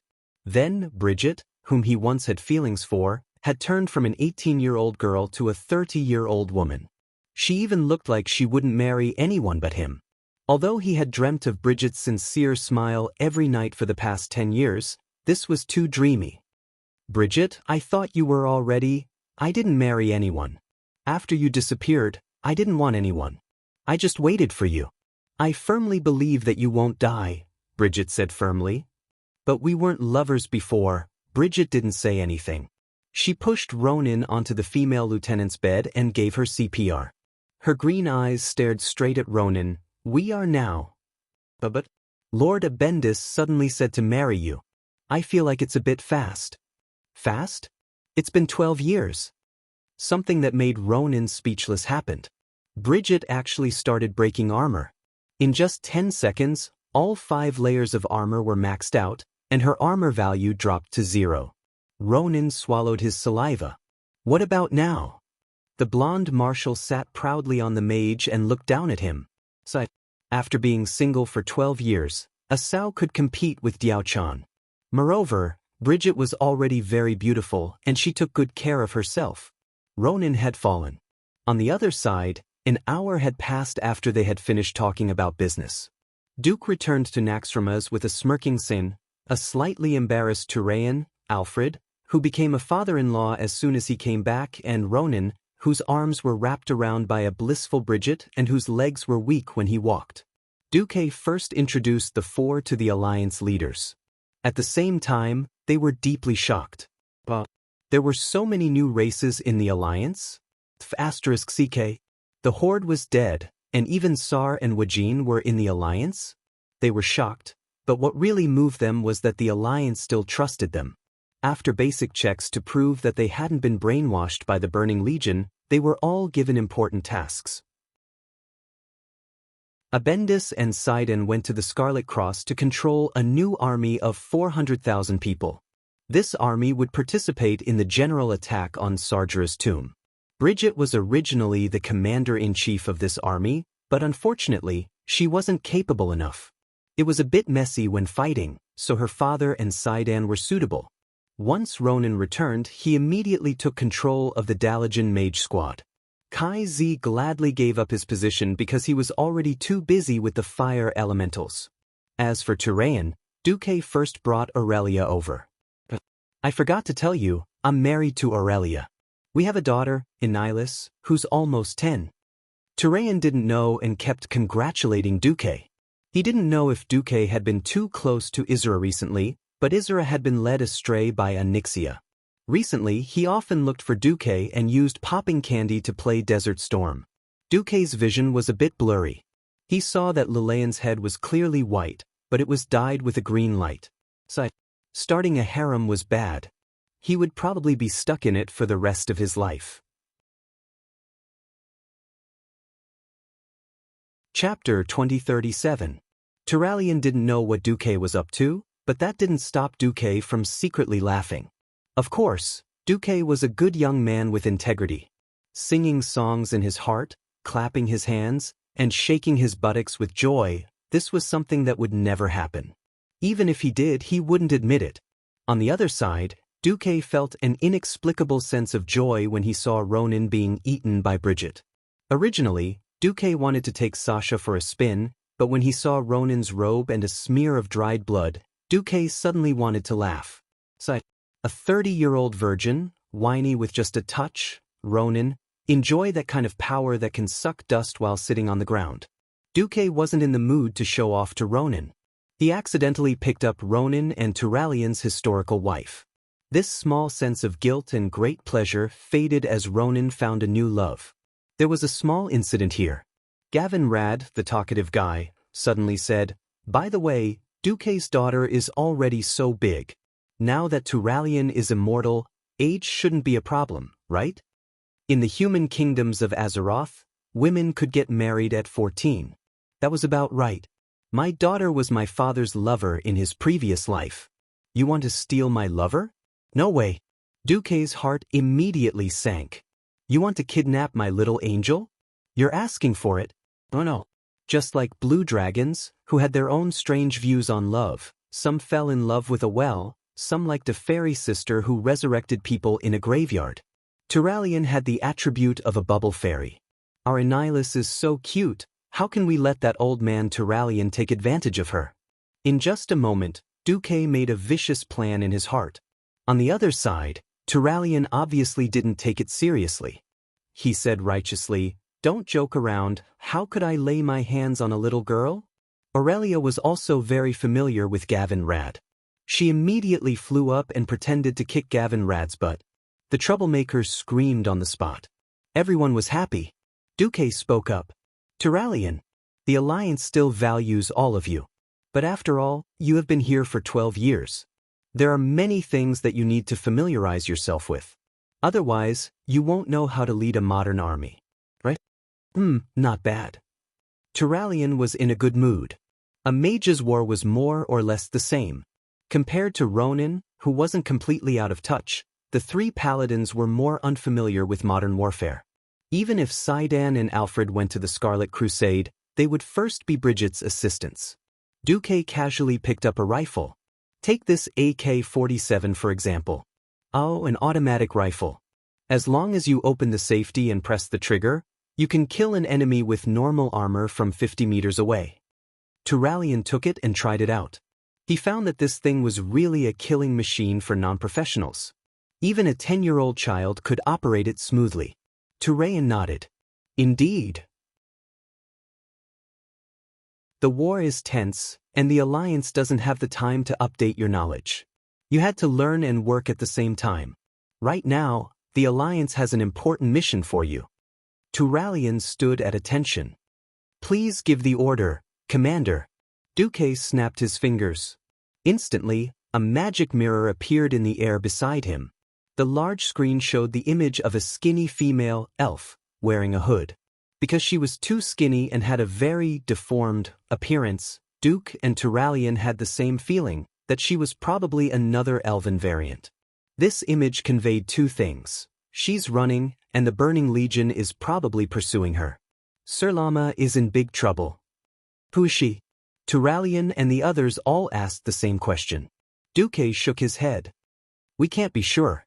I can only tell you that I can tell from this image that she's a Breaking Dawn wizard.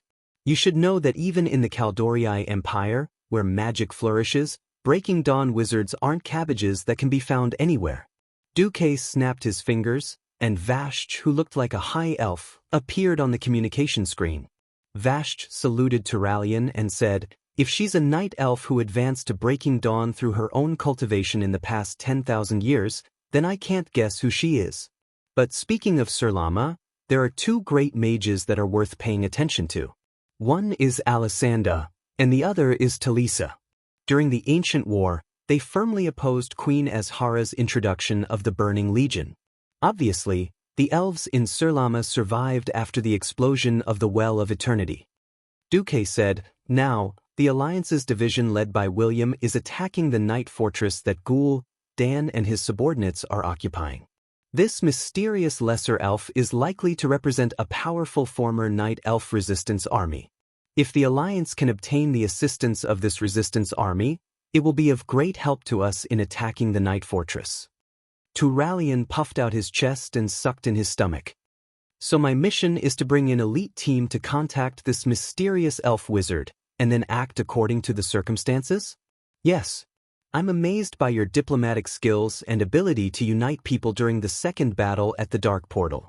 Also, you have enough status and identity to act according to the circumstances and make promises that are of sufficient weight. The bottom line I'll give you is that if the other party is strong enough, you can give the other party the status of a second-class race in the Alliance. Duque thought for a moment and gave Turalian a bag of magic crystals. Also, this is for you. It might come in handy. Understood. Turalian accepted the order and ran to prepare. The high positions in the Alliance were not for anyone to sit in. Even though Turalian was once the Alliance's deputy commander and had a high status, the Alliance was a place where results were the most important. If Turalian did not show enough ability, how could he sit on the throne of the deputy commander? One had to know that the current Alliance's deputy commanders were more powerful than the other. William and Magni represented the strongest kingdoms of their respective races. Alexstrasza represented the more powerful dragon's slumber shrine. Jaina had the dual identities of the queen and Duque's wife. Apart from his resume, Turalian's status was much lower than the other big shots. Duque did not remove Turalian from his position as deputy commander, which was giving him face, but also giving Turalian a chance to prove himself. When Duque occasionally wandered around Nozdormu's place, he saw that one of the future missions involved a derivative race of the Night Elves, the Children of the Night. According to the original historical development, the Children of the Night would join the Horde in the future. In this life, the Horde no longer existed. If Turalian could pull a strong race to join the Alliance, the soldiers under him would once again acknowledge Turalian.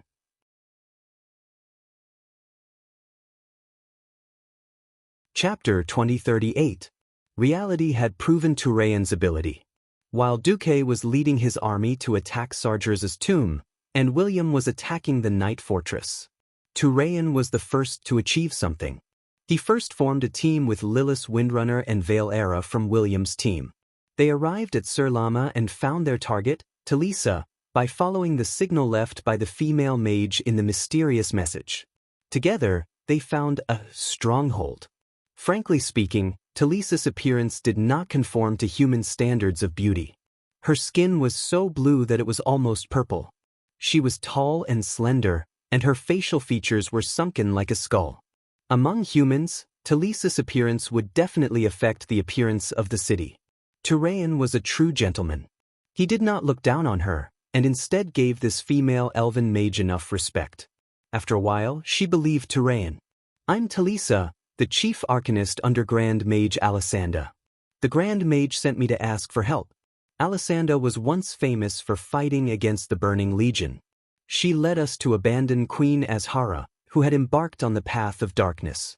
Then she used the power of the Eye of Amanthal to create the Well of Night, protecting Sir Lama from the destruction of the Great Schism. But 10,000 years later, the Legion came again, and we were all forced to a dead end.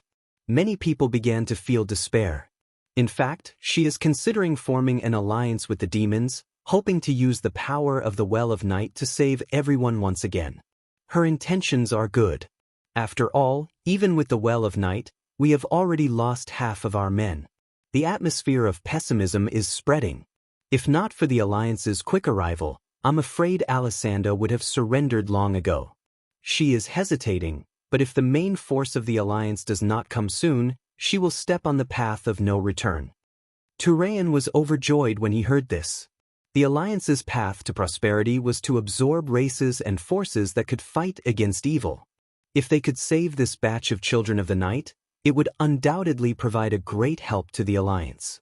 He immediately revealed his identity. I am the Alliance's deputy commander. I am here to find a way to save the High Elves. Don't worry, the Alliance's fleet is less than 200 kilometers away from here. They are fighting the Burning Legion. We will soon reach here. Talisa was also surprised and worried. Really? Then you have to hurry up. After all, Alessandra was already wavering. Furthermore, my followers and I had been away from the Well of Darkness for far too long. Without the power of the Well of Darkness, our demon addiction was starting to act up. Our bodies and minds would quickly wither, and we would eventually turn into brainless creatures known as withered mages.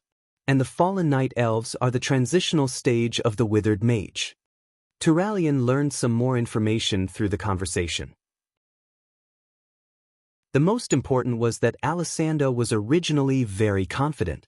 She led the Chateau Ray, the children of the Night Resistance Army, to fight against the Burning Legion. Unfortunately, he was beaten up by Ghoul Dan's subordinates. Every time they captured a captive of the Child of Night, they would perform all sorts of torture and slaughter outside the protective barrier of the Dark Night Well, lighting up the sky lanterns, and so on. After losing more than half of their elites, Chateau Doriai's morale was extremely low. Talisa said, "We need reinforcements, not empty promises. 200 kilometers. If all goes well, of course we can reach it in a day. If you guys are defeated, it will only increase our losses." Turalian was stunned for a moment, but he immediately thought of a solution. "Here, this is for you." A large pile of incomparably pure magic crystals could completely satisfy Talisa's thirst for magic power. Like a drug addict, Talisa greedily absorbed the magic power in the crystals. Turalian noticed that the face of the skinny elf woman before him had actually swelled up, and her facial features had also begun to fill up. Although she still looked tired, for some reason, that elegant face of hers made his heart palpitate with eagerness. Turalian was a gentleman, and he quickly looked away. He opened the dozens of high-grade spatial bags that Duque had given him.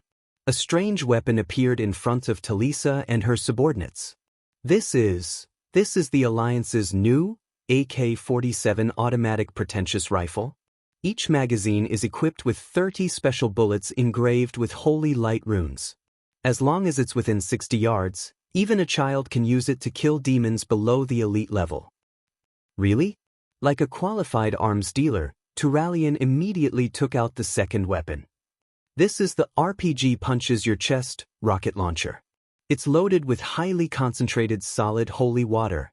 As long as it hits, it can effectively kill a mid-tier elite demon within 100 yards. We brought 5,000 rifles, 600 rocket launchers, 300,000 rounds of bullets, and 10,000 rockets. We'll provide all of them to you unconditionally. Talisa's eyes instantly lit up, filled with surprise and joy. She couldn't wait to take her people out for a spin and test it out. When she returned, she directly gave Turalian a hot kiss. Ugh, this old holy knight who hadn't touched a woman for 12 years suddenly felt moved. Next, Talisa actively contacted the Alliance to prepare for the general attack on Surlama.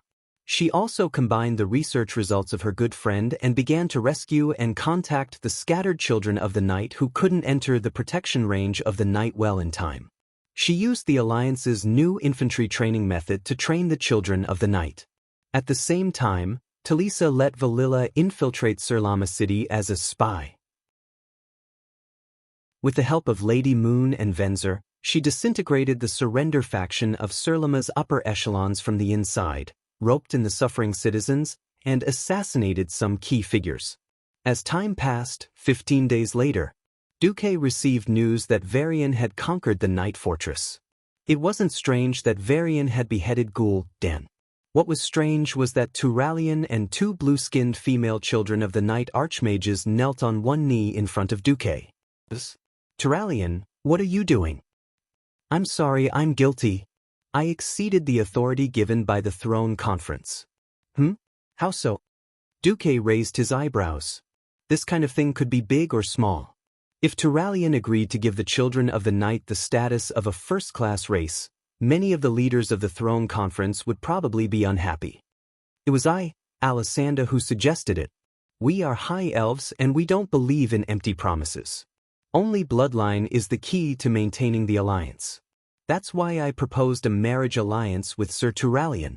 Alessandra, the leader of the Children of the Night, was supposed to be the final boss of the Night Fortress, second only to Ghoul Dan, who knew that in this life, the Alliance's attack on the Shattered Isles was too timely, giving the Children of the Night hope. Coincidentally, just as she was about to give in, Turalian represented the Alliance and sent her 3 gifts of warmth. As a result, the Children of the Night who had sided with the Burning Legion joined the Alliance, reducing the difficulty of conquering the Night Fortress by half. Chapter 2039. Wow! The Alliance leaders were in an uproar. Who was Turalian? One of the 5 Silver Saints, the first Paladin. He was famous for being a good person. While he was not as passionate about the Holy Light as Uther, he was also famous for his noble character. It would have been fine if he hadn't come back, but now he was with a Grand Mage? What was going on? Wait, Turalian. Don't tell me you got on the ship first and then paid for the ticket? Gavin Rad asked again. This was just some cheap paladin's teasing. Who knew that Turalian's face would turn red, and he could not say a word. Sorry, I let the Holy Light down. I didn't pass the test. Turalian lowered his head in shame. In fact, Miss Talisa too. Seduction? Even Duque was full of praise for the High Elves' methods of serving people. They all agreed after trying. However, even Duke did not expect Turalian to be so ferocious. He was able to take care of Talisa and Alessandra, the 2 older sisters, in one go. This, as expected, Turalian's maximum damage to female elves specialization could shine at any time. Duque was clearly hugging Sasha. Why did he feel like he only won a little and not a big one? Gavin Rad was unhappy. He thought of himself as handsome and elegant, but he did not expect that the first of the 5 Silver Saints to marry more than one wife according to the Alliance's new marriage law was Turalian, who had thick eyebrows and big eyes. *CK, aren't you afraid of having a bunch of purple children in the future? As expected, these words had a psychological impact. Turalian's face immediately froze. Duque rolled his eyes at Gavin Rad. Gavin Rad, are you very free? I have a difficult task for you. What? Is it like Turalian's order to pick up girls? Alright, this was a term he had learned from Duque. On the other side, Trajan was extremely embarrassed. No. This is more important. Your new position is Orthotropic High-Temperature Condensed Material Stabilization and Migration Professional Engineer. Gavin Rad was dumbfounded. He asked tentatively, This? Can you not use jargon, speak human language? No, I just want you to set an example for the combat readiness personnel in the rear. Go to the construction site and carry bricks. Remember to summon the holy light in your body. Duque gave Gavin Rad a demigod's contempt. Gavin Rad was stunned and petrified. All the leaders burst into laughter. How could such a high-tech thing not be highlighted with golden holy light? After taking care of Ghoul Dan, the biggest reward wasn't that they had pacified Sir Lama, but that most of the experts who had participated in the battle had obtained more than half a set of divine artifacts. William had a full set of divine equipment: Seer's Helmet of Charge, Predos Valisak's Masterpiece, Kazarak's Virginia's Rage, Manarotha's Blood Shackles. It was as if William had escaped the life-destruction calamity on the shattered beach, and his luck had improved. No, it was an explosion of luck. If Duque's friends from back then were here, they would definitely shout, "Hey, Europeans, please eat my African chief's spear." So, you can't blame society for being unlucky. If you're really afraid that you're not good enough, why don't you just tattoo a Peppa Pig on your arm? In fact, due to the fact that the various leaders of the alliance had taken turns to kill countless void overlords, their harvests were rather shocking. Most of them had at least half a set of divine equipment. Even Gavin Rad, who was the most unlucky, had 4 sets of divine equipment. The only exception was Duque, who only had 2, which he had obtained from the Jade Nightmare. Everyone was a little worried. The honest man couldn't help but suggest, "Duque, you're about to face kill Jaden at his peak. As the main force, shouldn't you go to other places to get some divine equipment? Even for someone as powerful as you, it would be a great improvement if you had a set of divine equipment." Sigh. An honest man is indeed an honest man. He already has a pair of wings of the son of the night, yet he's still so considerate. Actually, Duque snapped his fingers, and an illusory 3-dimensional projection of a human figure immediately appeared in front of everyone. The projection was very realistic, starting from the most basic bones of the human body, to muscles, blood vessels, skin, and finally becoming an identical Duque. The most eye-catching thing was the set of equipment on Duque's body. Every leader of the alliance was dumbfounded. The equipment he was wearing was clearly an entire set of Frost Element Mage artifacts. Belovar's Last Stand, Ronin's Assault Wristband, Rune Master's Mysterious Battle Dress, Exodar Fragment. The Frost Elemental aura that overflowed from every piece of divine equipment made every pharaoh envious. Only Jaina seemed to be deep in thought, and then she revealed a smile. Kalia secretly tugged at her good sister's sleeve. "What's the matter? Why isn't Duque willing to wear it?" "Hey, men, it's all about face." That's right, this was the era where divine equipment could be found everywhere. Mortal powerhouses who worked together with the Azeroth Star Soul and the Pantheon to strengthen Azeroth were actually using the path of conversion and reprocessing. Not many people had considered why they had to kill the enemy to have a chance to pick up divine equipment. Why not just create a bunch of divine equipment for everyone? To put it bluntly, there was no food at home, so they could only rely on robbing. Since divine equipment could exert power beyond the mortal world, it was destined to be made of extraordinary materials, and it must contain or be able to borrow a huge amount of power. If they really wanted to provide tens of thousands of divine equipment unconditionally, it might not even be enough to drain the energy of the entire planet Azeroth. While the Burning Legion's frenzied attack brought destruction to Azeroth, as long as they killed powerful demons, they would have the opportunity to cleverly convert the other party's life and soul energy for their own use. This snowballing style of fighting was very similar to the Calamity Army back then. They killed other people's soldiers and resurrected them as their own soldiers, turning the spearhead to deal with the other party.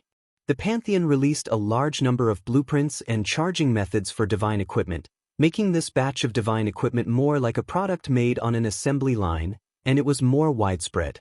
Duque was so busy, of course, he could not manage the mage profession hall. Since the mages below had received orders to create mage equipment with Azeroth characteristics, the names of the divine equipment naturally followed the prototype of the equipment, with various allusions to Azeroth. For example, Belwar's Last Stand. The allusion to this divine equipment robe was during the third battle of the Dark Portal. The last thing Kuel Salas's Grand Mage Belloir Serona did when Silvermoon City fell was to teleport the Countess at that time, the current leader of the Blood Elf Paladins, Riadaline, to a safe place.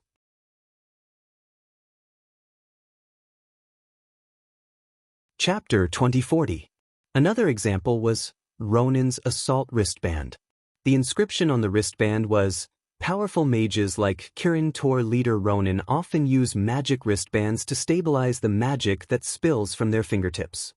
If one looked closely, they would find that the arrangement of the inscription on the first batch of Ronin's wristbands had a strange sense of disharmony. This was because there was actually the word Chien in front of Kirin Tor leader. After all, when Duque and the Pantheon had finished discussing the distribution of the divine equipment, Ronin was still missing. In fact, almost 99% of the people treated Ronin as a dead person. The mages below wanted to suck up to Duque, but they also wanted to commemorate Ronin's achievements when he was the chairman of Kirin Tor. In the end, they named the mass-produced Divine Equipment wristband. They didn't expect Ronin to return in just a few days.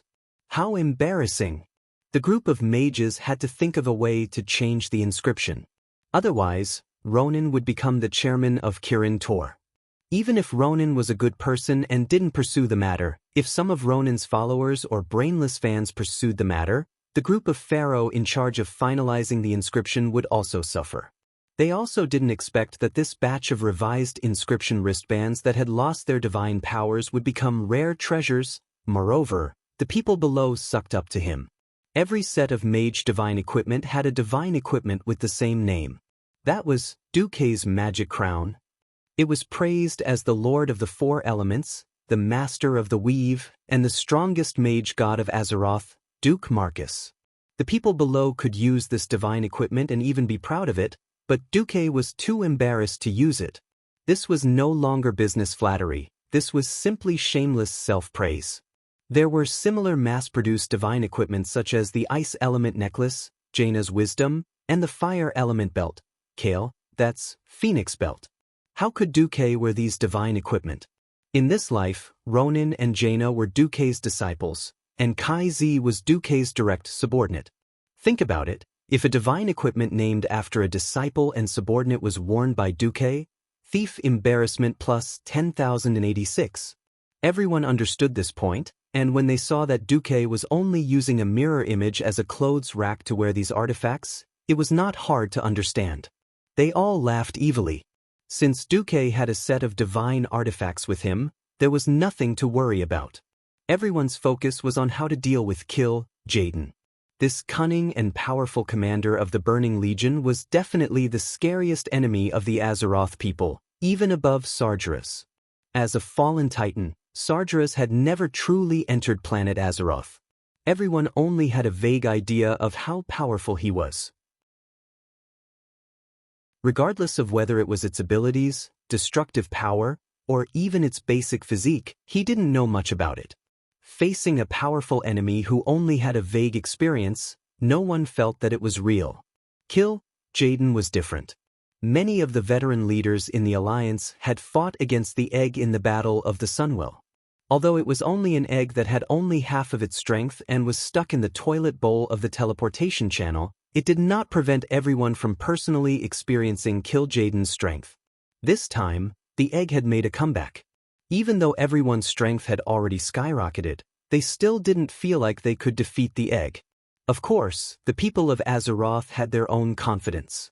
With Duque as the leader, they were a group of demigod powerhouses who had been apatheized by mortals.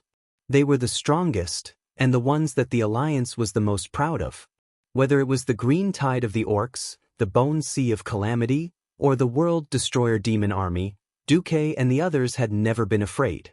They had won every time. When Duque threw out the configuration of the enemy in Sargeras' tomb and emphasized that this was an enemy that they could possibly meet, and that they could possibly have this and that kind of special ability, everyone took it as the truth. Having a transmigrator as a boss was just that blissful. Gavin Rad, the guy who spouted nonsense, even said loudly, "Duque, there's no need to explain. I know you must have gotten some powerful female demon to be your spy." Duque was really a piece of sh*t, even if he wasn't sh*t, he was still sh*t. I clearly haven't even touched the Eridar Gemini, okay? Fine. There was no need to explain. Explaining was just a cover-up. Facing Duque's aggrieved gaze, the group of animals below burst into laughter. Duque gave William and Magni a look, and the two of them understood what he was trying to convey. In the next second, a small mental discussion space formed by Duque and the various deputy commanders of the Alliance silently took shape in the conference room. Now, Alexstrasza had joined the Alliance as the representative of the Guardians and was a deputy commander. The other deputy commanders all felt that they were much more powerful to be able to be a deputy commander with the ancient dragon aspect. "Duque, what wicked idea do you have this time?" Magni's mental voice was as rough and bold as his words. "Don't come up with anything to scare us this time. William laughed. Although that was what he said, when Duque revealed his plan. Magni, who seemed to be participating in the discussion in the room, staggered and almost fell to the ground. William, who was holding his cheek with one hand, almost knocked his head on the conference table. Turalian was dumbfounded. Alexstrasza almost slid under the chair. Only Queen Sylvanas was rather pleased. The five guys roared in the small discussion group in the spirit F***CK. Duque pursed his lips. This is for the sake of victory. The five fellows were speechless. Are we really going to do this? William smiled bitterly. Yes. All right, you're the boss, you call the shots. Anyway, I have a stone brain, I can't think of such things. William, what's the word that Duque often uses to describe sly people? Magni asked. Old sly bastard. William did not bat an eyelid and sold out his senior, Duque. Yes, old sly bastard. We won't participate in the internal conflict between you and kill Jaden. Anyway, we'll just do whatever you say. Magni was rather straightforward. August of the 36th year of the Dark Portal, 5 months after the Burning Legion launched an all-out attack, the Allied forces began a frenzied interception mode. Almost all the aerial forces were sent to the Void battlefield to intercept the Burning Legion starships. At the same time, Duque stepped up the destruction of the army's teleportation portals. This greatly weakened the army's replenishment of demonic soldiers. At the same time, the Allied forces gathered more than 5 million troops to attack the tomb of Sargeras. After fighting in the day, they shot more than 10,000 flares per hour at night, illuminating the entire sky region as if it was daytime. Continue fighting. Every unit was on the list of attrition warfare. They simply disregarded casualties. As long as the exchange ratio was reasonable, they would fight until they lost 30% of their troops before being allowed to rest. After quickly replenishing new soldiers and armaments, they would be pulled back to the front line in less than 5 days.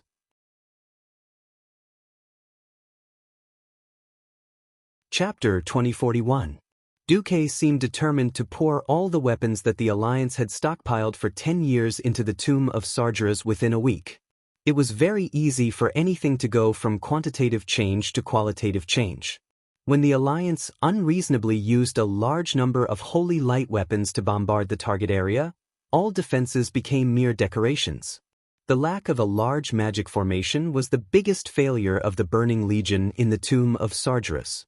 At first, Jaden secretly ordered the Apocalypse Guards to fly into the sky to intercept the incoming shells. But the results of the battle soon proved that the demons were good at attacking and not good at defense. Asking this group of people who only knew how to kill to form a defensive formation or something was too difficult for this group of rough men. Jaden felt like he had shot himself in the foot. Since 25,000 years ago, the Burning Legion had been helpless against the anti-Titan formation of Azeroth. The powerful space seal made it difficult for the demons to enter the planet from the outside. Unless they had the powerful energy of the planet as a fulcrum. But even with the support of the Well of Eternity in the Ancient War, the demons' military force did not exceed 100 million. The number of demons entering the planet never exceeded 10,000 per hour.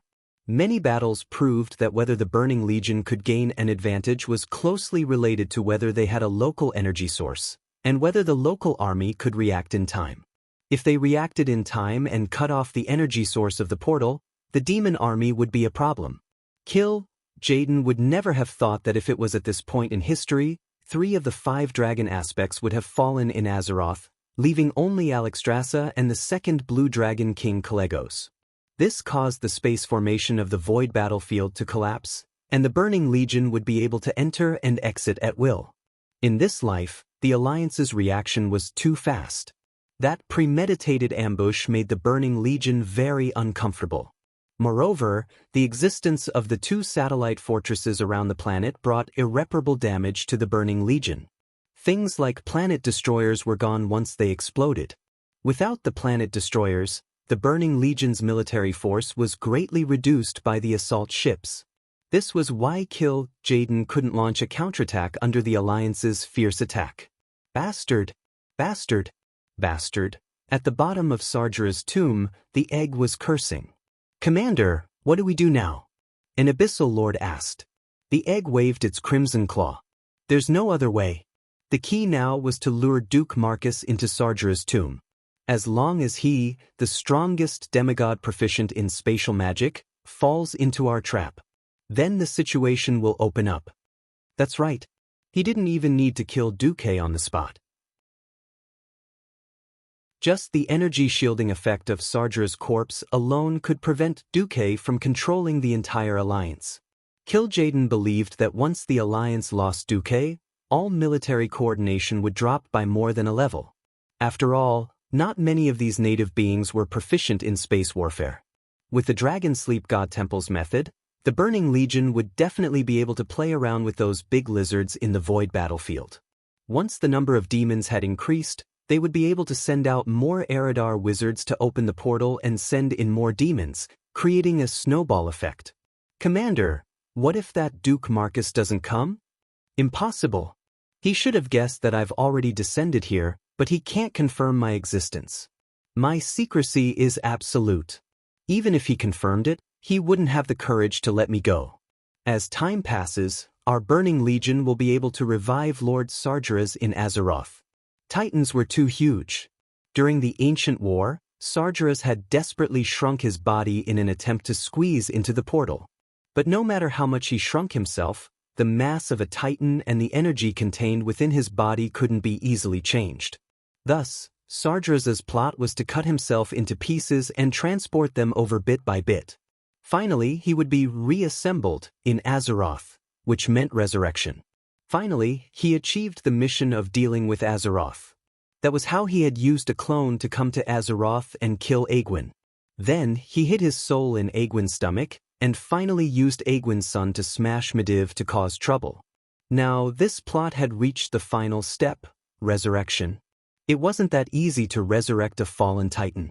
Not only did it require powerful energy, but it also required a large amount of blood sacrifice, as well as the soul and flesh of a Child of Destiny. Originally, Sargeras's target was the Child of Destiny who carried the fate of light and shadow, Illidan. After gouging out Illidan's eyes, Sargeras had left enough foreshadowing. This was a very mysterious plan of moving in the dark. But when the Legion arrived again, Kil'jaeden, who had secretly descended to Azeroth, discovered a serious problem. Something was wrong. The first thing was that Illidan wasn't dead. Originally, if Illidan had died, Gul'dan would have stolen Illidan's body. In addition, Illidan had already sacrificed his soul to the Legion and stored it in the Twisted Nether as a primer to resurrect Sargeras. The second thing was that Illidan didn't seem to carry more of the power of destiny in Azeroth as they had initially thought. These 2 points directly led to the fact that if Sargeras was resurrected like this, his strength would definitely be weaker than originally expected. That was very awkward. After descending to Azeroth, Kil'jaeden went through a series of evil rituals and finally deduced that if he wanted Sargeras to be resurrected perfectly, he would need at least one more soul as a sacrifice.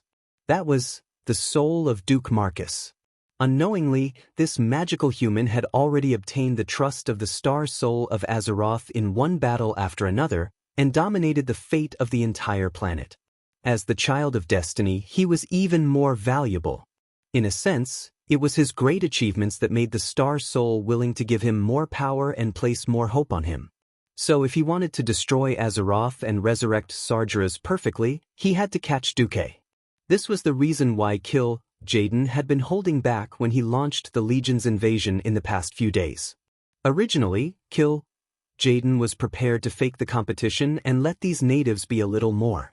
He didn't expect these native creatures to be many times stronger than 10,000 years ago, no, even 36 years ago.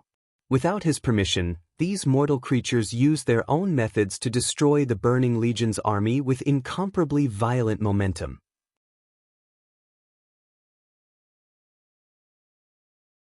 Chapter 2042. Fire, fire, fire.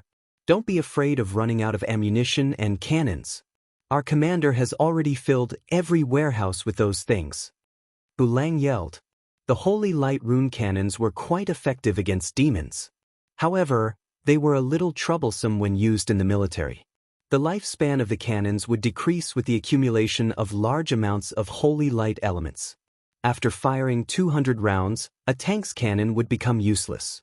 Otherwise, if the holy light elements were too dense, the cannons would experience metal fatigue and shatter. In order to maintain the balance between light and shadow and fire a certain number of times, they even had to find shadow potions made by warlocks to be used as lubricant to irrigate the cannons.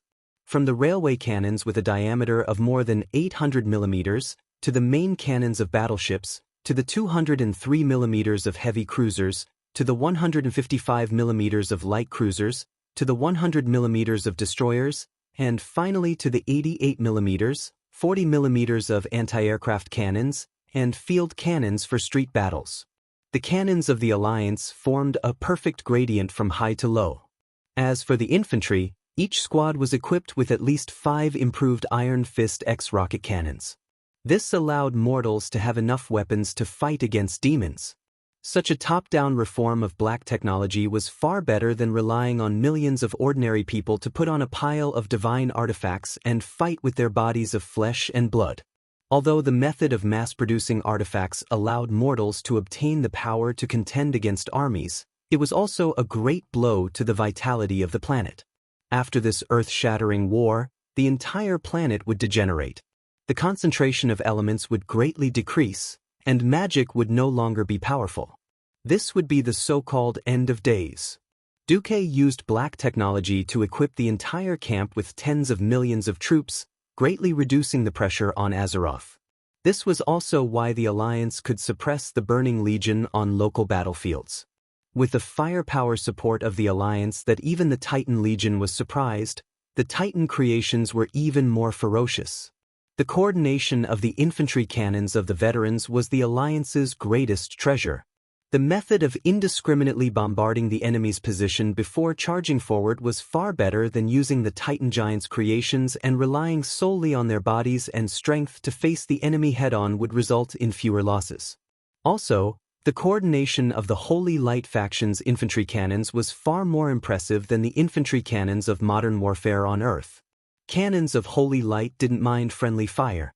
Most of the gunpowder inside the Holy Light rune cannonball had been replaced with liquid or solid Holy Light matter.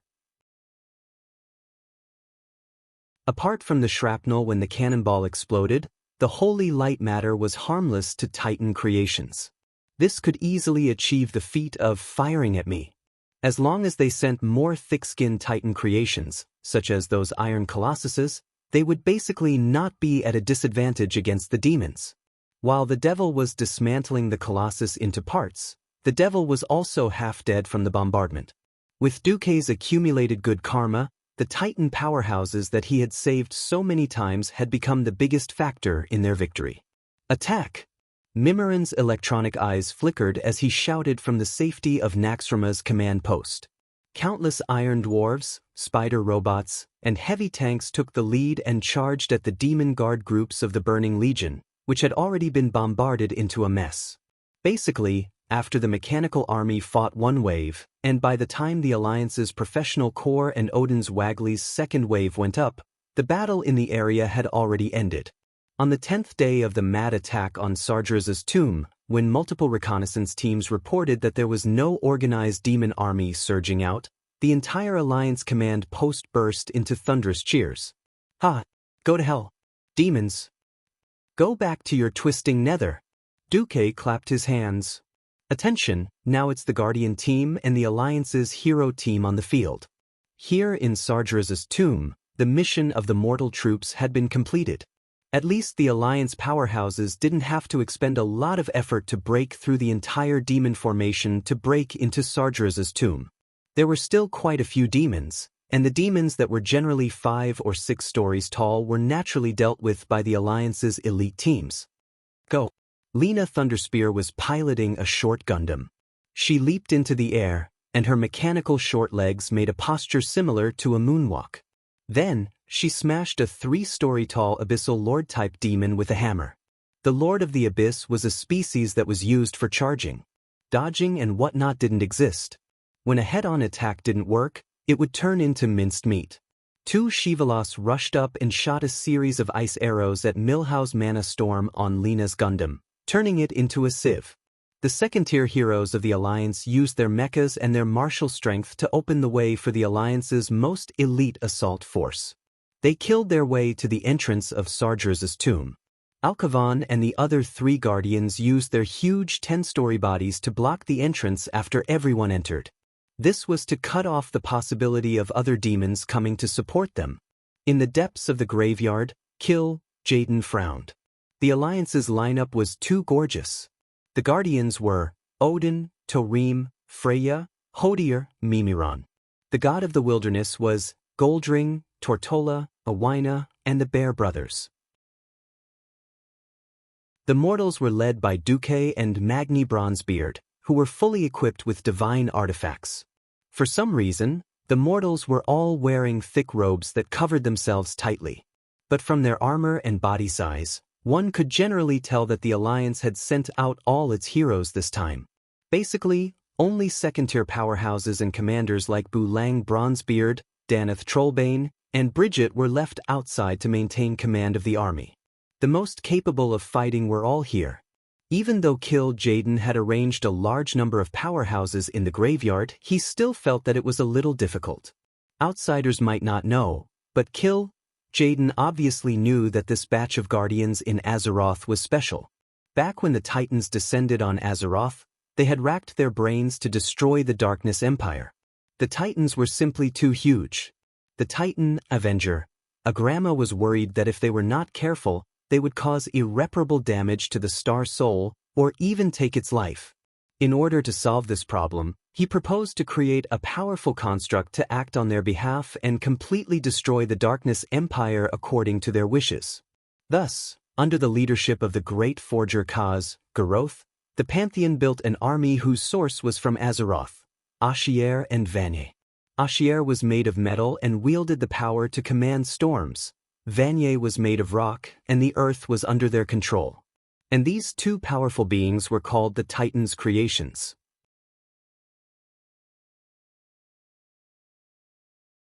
Chapter 2043. The servants of the Titans were fortunate enough to have their appearance and power bestowed by the Titans of the Pantheon to lead the rest of the Titans' creations. These blessed creations were the guardians of the world. Although they would eventually form their own personalities in the future, they would forever carry the appearance and abilities of the creators. The Supreme Father, Thul, bestowed a portion of his vast power to the great guardian Ladin and the guardian Odin. The forgers, Garoth, bestowed his divine power to control the earth and forging to the guardian Azardas. The Rager, Gorganas, bestowed the guardian Torim and the guardian Hoder with the power to control the storm and the sky. The Life-Giver, Iona, bestowed the guardian Freya with the power to control all the plants and animals in the Azeroth. The Dreamweaver, Noganon, bestowed a portion of his wisdom and proficiency in magic to the guardian Loken and the guardian Mimilon. In the end, the Avenger, Agrama, bestowed his strength and courage to the guardian Tyr, and he became the most powerful warrior among the Titans' creations. Ladin was sent by the Titans to Pandaria to destroy the remnants of Yashaji's life. He fell into a deep sleep for unknown reasons, and was defeated by one of the ancient Devil's Kings, the Thunder God, and his source of power was taken away. Azardas was in charge of guarding Uldaman. Unfortunately, over the years, he had been eroded by all kinds of corruption and curses, and was no longer as powerful as before. Later, he was defeated by the elite dwarves who explored Uldaman. Comrade Lang Bronzebeard, who excavated the ruins of the Titans all year round, refused to admit that it had anything to do with him. Loken was brainwashed by Yogg-Saron and decisively turned from a loyal subject to a traitor. Later, he was defeated by Duque and Torim. Tyr, on the other hand, had it worse. When he discovered that Yogg-Saron had brainwashed most of the Guardians, he ran away and was eventually hunted down in the Tirisful forest. The Tyr's hand in Lordaeron actually commemorated him. Even though so many Guardians had died, the remaining Guardians were still quite powerful. After the Pantheon and the Alliance reached a deal, the Titans had remote-controlled these Guardians. Now, their strength was extremely fierce. The unexpected strengthening of the Guardians gave Kil'jaeden a huge headache. Back in the day, Duque had tricked him and destroyed his upper body, forcing him to hide in the deepest part of the twisted nether and slowly revive in the supercomposite matrix. To be more precise, he was recovering his body. The strength of the body was directly proportional to the difficulty of recovery. If Kil'jaeden had the physique of a sludge monster, he might be alive and kicking again in a day or two. On the surface, Kil'jaeden is an Eridar warlock, but in reality, the strength of his body is not inferior to Archimonde, who likes to fight head-on in the Burning Legion. This caused a lot of trouble for the recovery of his body. At the same time, he had done many good deeds in the past. He was extremely afraid that he would be betrayed while he was recovering his body, so he completely concealed his will so that the Void Dukes below could not determine the state of his mental power. In addition, he had been nurturing the opposition for 25,000 years, accumulating the conflicts between the various races and factions in the army. This caused the Burning Legion to fall into a considerable degree of chaos. Most of the feudal lords were busy fighting for power, but there was not a single powerful Void Duke who could unify the army and challenge him for the position of commander. It was only 5 years ago that he barely recovered his body and could spare some energy to manage things. It took another full year to barely unify the Burning Legion. Only then did Kil'jaeden have the energy to carry out intelligence reconnaissance in Azeroth.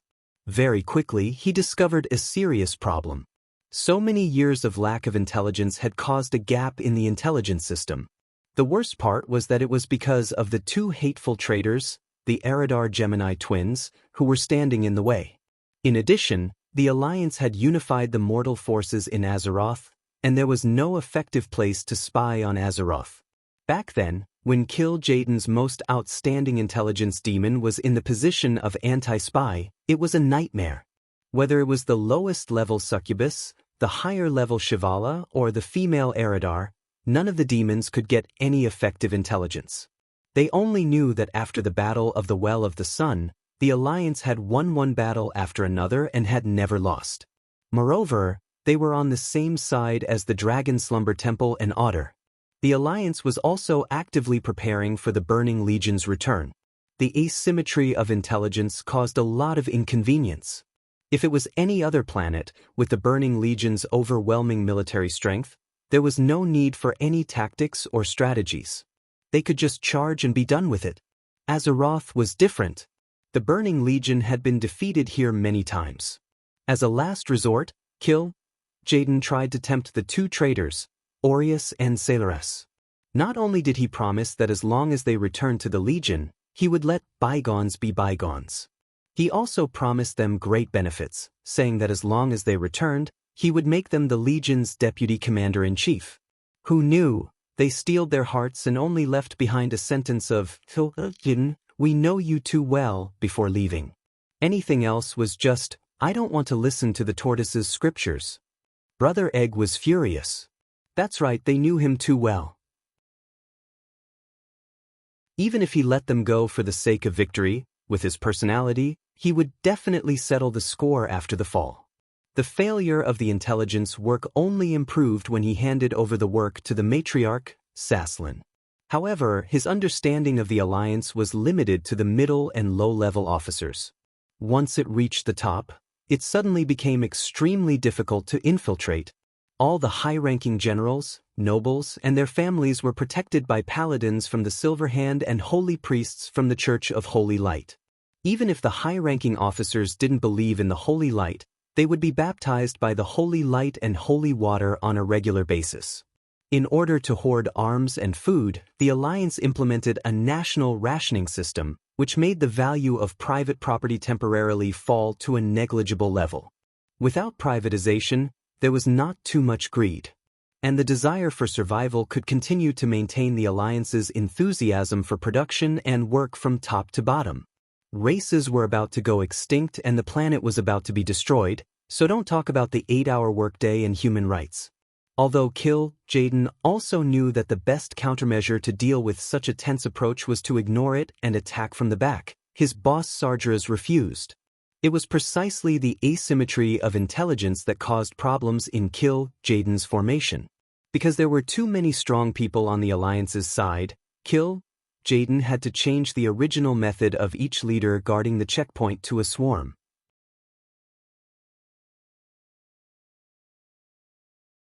Chapter 2044.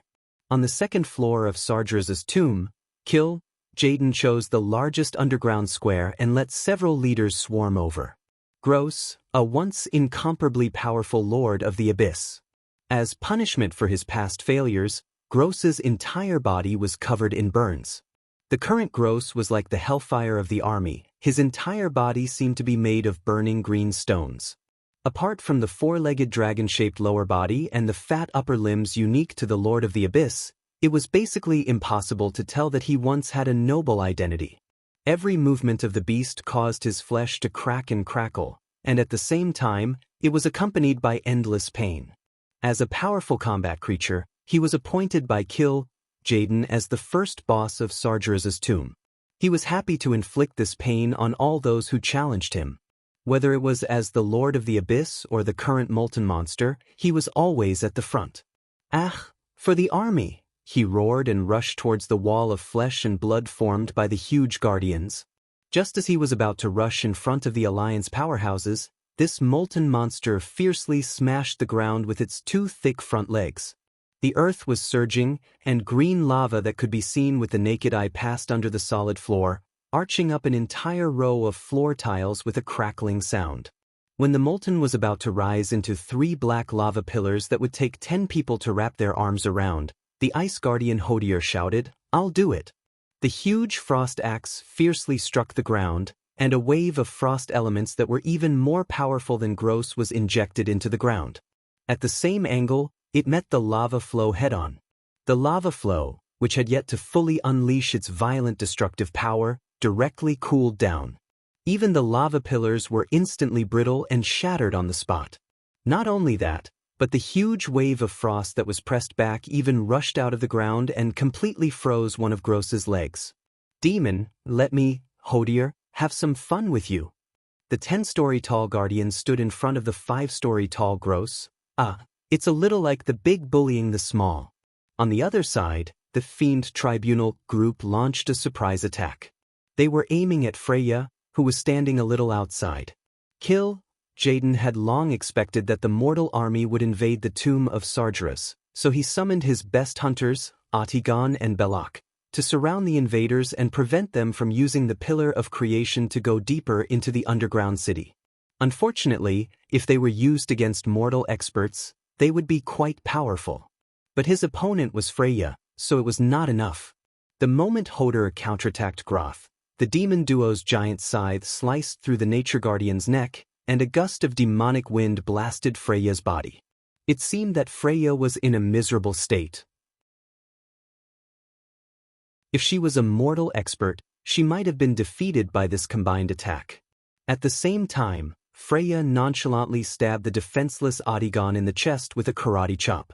Under the shocked gazes of all the demons, a vast expanse of green. The green light representing nature exploded on the demon lord's chest, and a large amount of smelly flesh and blood slowly fell from the air. They were too anxious. If they first got rid of the bunch of ancient trees, thorny flowers, and human-shaped plants behind Freya, Freya's health recovery ability would be greatly reduced. Directly attack? Sorry, Freya was invincible in this state. The third and fourth bosses of the Tomb of Sargeras were the Naga thug Hayatan and the Moon Sisters respectively. As a Naga, nothing could stop the charm of Vashj, who was already a demigod. Vashj had long become a martial artist, and she was a mess. Except for the former High Elf Queen Azhara, who was in hiding, no Naga expert could stand in front of Vashj and speak. So Hayatan had already surrendered long ago, and was now in the coalition army. As for the Moon Sisters, the first thing to explain was that the Tomb of Sargeras was originally the Moon Goddess Temple. As they went deeper into the tomb, the scene everywhere showed its elven style. The quaint walls were covered in cobwebs, and the color was completely different from the black and green of the entrance hall. However, over the long years, the dark power that Egwene had sealed under the tomb had gradually affected this place.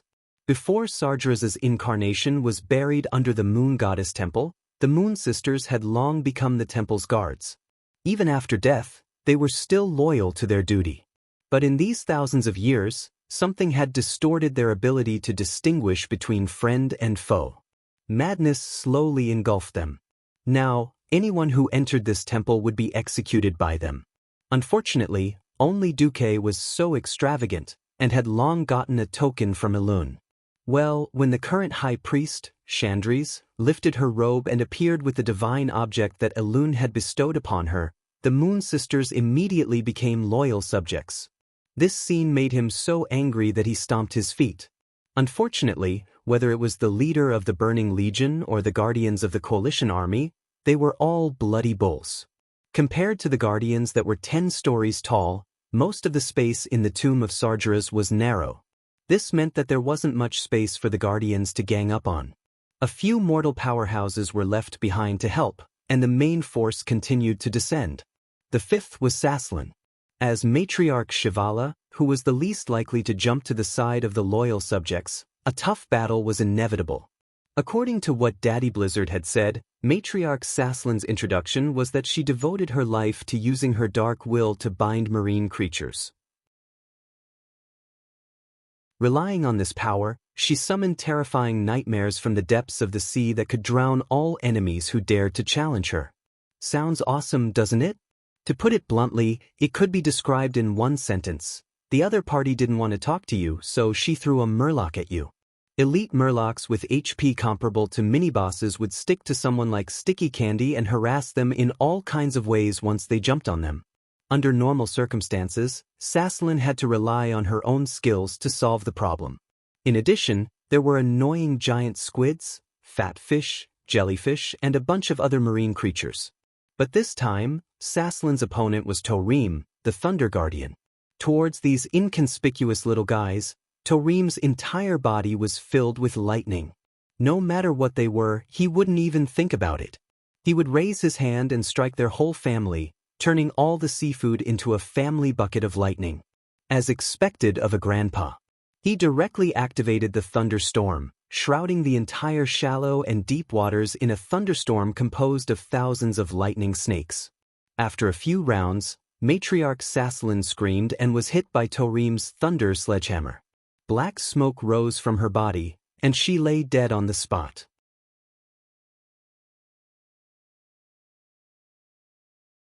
Chapter 2045. There were only 2 leader monsters left in Sargeras' tomb, the Guard Maid and the Amalgamation. The Guard Maid was ordered by Aegwin to guard the tomb of Sargeras. She had been guarding it for hundreds of years. But the Guardian did not expect the evil power leaking out of the Avatar to affect the Titan structure. It was slowly distorted by this evil power. Sargeras' tomb was once the sacred graveyard of the Night Elves, but the Burning Legion had distorted it with the Soul Engine. This evil machine extracted the energy of the dead and twisted them into monsters. If these 2 bosses were to deal with mortal powerhouses, they might be able to make do, but against the ferocious main force of the Guardians, they were completely insufficient. Not to mention, there was a group of Alliance heroes who were not demigods, but stronger than demigods. Even if they deliberately used magic cloaks to hide their aura and energy waves, Jaden could be sure that these guys with divine artifacts, even if they had not officially stepped into the divine realm, could exert combat power no weaker than a low-level demigod. Talagogon Moda. At the bottom of the tomb of Sargeras, Jaden cursed. Anyway, when translated in Eridar, it was nothing more than F***ck, F***ck, F***ck. The wrong assessment of strength put Jaden in a passive position. The first few boss monsters were basically beaten up by the Guardians of Azeroth. Jaden had no choice but to activate the large ambush that he had originally planned to wait for Duque to appear. Anger burned in his heart, and he was angry that he had to play his trump card in advance. He knew that as a demigod of the Weave, Duque's spatial magic was quite outstanding. If not, he would not have asked this guy to be in charge of the Burning Legion's portal to Azeroth back then. He had wanted to wait for Duque to enter deeper into the tomb of Sargeras, such as when he was fighting hard, and then ambush him. But his little brother was not good enough. If he let the Guardians go deeper, it would seriously hinder Lord Sargeras' resurrection plan. Odin waved his claws and ordered, "No more waiting. Pack, hold them off for me. I'm going to use the third plan." For kill Jaden, who was used to tricking people, it was a shame to have to use the third plan. Back then, he had swindled Nazul to the point where his entire clan was almost wiped out. Even his body had been smashed to pieces, and he still had to continue working for the army for free. But now, both plans had failed. The first was to trick Duque, which was the most ideal. The second was to take out Illidan from the main Azeroth timeline and use his body, which had been injected with Sardra's energy and backup, as a resurrection material. Unfortunately, neither of them would work. The third option was a little weak. Kill Jaden raised his hand and a space-time door from another timeline opened. The two powerful Void Lords personally carried out another corpse of Illidan. Damn it! This was not the main timeline. This guy was too weak. If the Great Lord Sardras wanted to use this to resurrect, he would have to expend a lot of energy. Kill Jaden cursed. The flames that lingered around his huge body made the experts in the army feel that the heat was unbearable, and there was a terrifying sense of suffocation. None of the Void Lords dared to approach him. Not to mention ordinary low-level demons, if they came into contact with that little spark, it would quickly spread to their entire body, burning them alive along with their soul. Let's begin. No one dared to provoke Kill Jaden. A group of Eridar warlocks quickly began the ceremony. At the same time, in the tomb of Sardras, the allied forces were still advancing steadily. As the Guardians killed the demons or distorted beings who worked for the Burning Legion, a large number of Vagli and Titan creations poured in. With their burly bodies, they filled the entire upper half of the tomb of Sardras. There was a sentry every 3 steps. Not only that, there were also 2 Nar members directly entered here under the cover of the Drenii and Titan creations.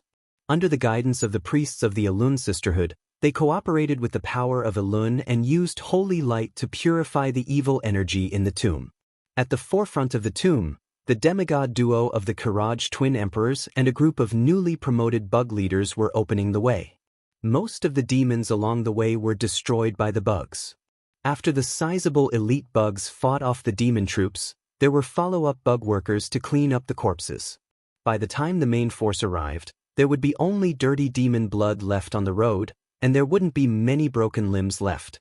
Basically, the corpses would be stuffed into various branches or small caves. Come on.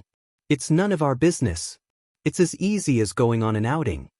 Gavin Rad carried the new wind sword made from the remnant soul of orc trash and swaggered along the flank of the team. Carelessness will cost you your life. Theon said in a deep voice. The enemy can attack from any angle, such as the ceiling or the floor. Wiping out this place will be an arduous battle. We'll be tense from start to finish and will quickly tire out, Sidon Dathrahan teased. Don't you and Turalian have our full attention now? That's enough. Turayan was a little annoyed. It had been decades. How could the old brothers of the 4 Silver Sages not know the roots of their own people? Looking around, this lineup was simply magnificent to the point of explosion. On the left was the demigod bear monster Yusak and the User brothers. On the right was the wolf god Goldring and the thunder guardian Torim, who had already dealt with his opponent. On the rear was the tortoise god Tortola, and in the sky was the raven god Avienna. In the middle, apart from the Alliance heroes, there was also the Guardian Chief Odin. His huge body was like a small mountain. Of course, there would be no chance for him to attack. Occasionally, a demon would break through the vanguard of the swarm, but it would be easily taken care of by the circular formation of over 1,000 Vagli. These pitiful souls that had been transformed by souls were undoubtedly powerful in battle. It was just that looking at their holy wings that emitted white light felt a little ironic. Suddenly, the magic transmission of the troops at the front was severely disrupted. Enemy attack? Veclor's voice sounded very anxious. Enemy attack? Everyone here is an enemy. Odin was indifferent. Odin was arrogant, and he had the right to be arrogant. The other Alliance heroes would not take this message so lightly. Ever since the demon Emperor Veclor had pledged his allegiance to Duke, he had been cautious and conscientious. Even if he was killed once, he and his brother were still very reliable after being resurrected. As an old subsidiary race of the Alliance leaders were very clear about the battle prowess of the Kiraji insect people. Something that could make Veclor jump had to be quite troublesome, or an enemy that was beyond the Twin Emperor's ability to deal with. Level 1 Combat Readiness. William had just shouted when 7 or 8 huge black shadows had already whizzed over, almost in a row. They charged out of the darkness and broke through Vagley's line of defense in an instant.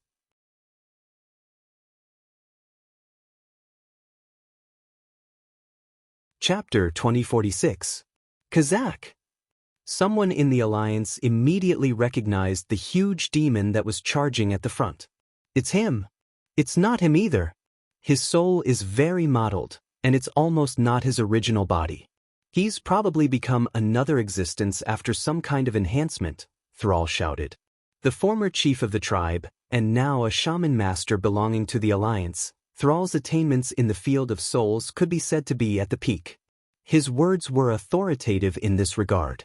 Everyone immediately understood. Kazakh was already an old enemy of the Azeroth people. According to the original history, he would appear at the time of the King of Draenor as Overlord Kazakh. In this life, from the inexplicable appearance of Karazhanli to the Battle of Mount Hyjal, Kazakh had appeared twice in total. Of course, Duke would not forget Kazakh.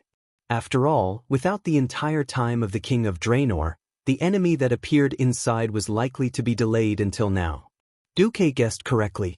Everyone immediately matched this guy with the information that they had received in advance. According to the plan, Magni Bronzebeard's body suddenly swelled up like a gust of wind, and in 3 seconds, he turned from a tiny crystal man into a Terminator-level giant that was 10 stories tall. He waved the Balrog hammer, which also grew in size, fearlessly facing off against the boss of the Apocalypse Guards. It wasn't just him. A tall and thin figure in the crowd suddenly tore off his robe, revealing a handsome face and a head of brilliant blonde hair. Kael, that's Eversong, the former elf prince, now fought as the demigod of the fire element of the Azeroth. Suddenly his body burst into flames, and he and his phoenix, Ao, merged into one. The image of the flaming phoenix behind him opened up with a whoosh and let out a clear cry. He and Magni combined the power of 2 demigods and launched a frenzied attack against Overlord Kazakh. However, their combination would soon be forced to separate. More Burning Legion Void Dukes arrived. King Galaxus, Prince Malchezer, Eternal Secressa, Tyrant Vihari, and Queen Kalitris of the Eridar race. The Dreadlords faction consisted of Castronator, Sesovar the Corruptor, Modophalos, and Maleficus. Shivara, Mother Harith, Mavorans. The representatives of the Dread Guardians were Aomer the Scarless and Ambassador Helmer. The Darksider Lord, General Sarkar, Batuk. Many of these evil sect leaders had been beaten up by the Alliance and even killed. However, after their souls returned to the Twisting Nether, they were resurrected and appeared before the Azeroth Coalition army in a brand new state. Perhaps some of them had already lost most of their souls when they were killed. So what? The Burning Legion was famous for their inhumanity. What Kill Jaden needed was their combat power, so he mixed them with the souls of many low-level Void Dukes. His mottled soul caused his spell-casting ability to be greatly reduced. It didn't matter as long as they could still use their powerful bodies to fight. The Tomb of Sargeras, which wasn't spacious to begin with, became extremely chaotic after so many big guys squeezed in. It was almost impossible for mortals to find what could be called a safe foothold. A second ago, that place might have just been trampled by Odin's big foot. The next second, it might be the great demon's goat hooves trampling over it. That kind of chaotic battle was like a pot of porridge. Fortunately, the heroes of the Alliance had long since adapted to this kind of chaotic battle. Even if they were scattered for a while, they could use various class skills to find a way to gather together with their companions. Originally, if it was just these Void Dukes, the other Titan creations and Vargris could come to help. Unfortunately, they also had their own enemies that they had to deal with. Countless elite demons flew under the not-so-high dome of Sargera's tomb. 1 row, 2 rows, 3 rows. These demons formed a formation and penetrated the darkness, trying to break through the Vargris formation and occupy the top of the Alliance army. The Vargris, who could fly, were not to be outdone. They almost immediately launched tactical maneuvers in midair.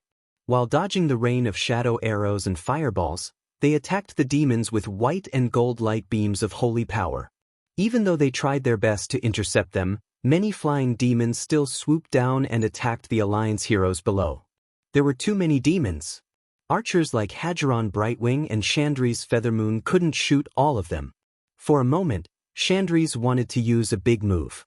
Unfortunately, using the debris of the stars against these elite demons was a little too wasteful.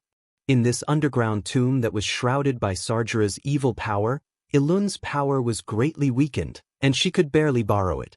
It could be said that the power of the moon goddess decreased with each use. Chandri's gritted her teeth and continued shooting. Malfurion raised his oak staff. He raised his head and waved his hand. A spherical wall made of vines immediately appeared above the heads of the mortal heroes. Then he pushed forward again, and the wall of vines immediately extended forward. The swooping demons had no time to dodge, and they directly crashed into the wall. There was no continuous sound of hard objects colliding. Instead, it was like a spider web catching flying insects. Ugly figures wrapped in evil power were stopped, and thin vines pierced into the bodies of these demons. Soon, after a few convulsions, these demons kicked the bucket. Even with Malfurion's vine shield and Alonso's Fail's wide area holy light shield, everyone still felt like there was a rain of demons above their heads. Countless demon limbs and flesh fell with a pitter-patter, and the ground was covered with a layer of stinky stuff. It seemed like the Alliance army was on the verge of collapse, but with the Logia powerhouses supporting them, they could wear them down. Especially after the Guardian of Life, Freya, returned, they were as firm as a rock. No matter how the demon army attacked, the Alliance army didn't move. There were so many demon corpses that they blocked their own path forward. This caused the Burning Legion to start a frenzy of fire. It wasn't just in the tomb. Around the tomb of Sargeras, more than 100 large and small portals with a diameter of 2 to 30 meters opened in one go. From the smallest imps and hellhounds to the larger hellfires and fell reavers, they all rushed out to counterattack the Alliance army's position. Fierce battles broke out both inside and outside the tomb. However, Tilithjaden was still unhappy. He suddenly realized that something was wrong. Many female heroes were missing from the Alliance army. To be precise, none of the women around Duque were around.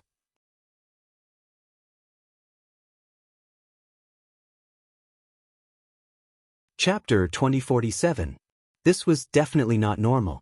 If it was an ordinary woman, she would leave her at home, in a safe place, and even hire the best guards in the city to protect her family. That was the right way to go. Just like Varian. Although he fought fiercely, he would never bring his queen to the front lines. Duque was different. The women Duque could count were all from the Alliance's hero squad. Even Kalia, who was known to be weak in combat, was an archbishop. Elucia also had the identity of a radiant moon mage. Queen Sylvie was a demigod, and Jaina was stuck at Breaking Dawn. She was actually waiting for Duque to advance before following him. Even Duque's rumored ambiguous relationships, Vashj, Isra, and Onyxia, were all demigods.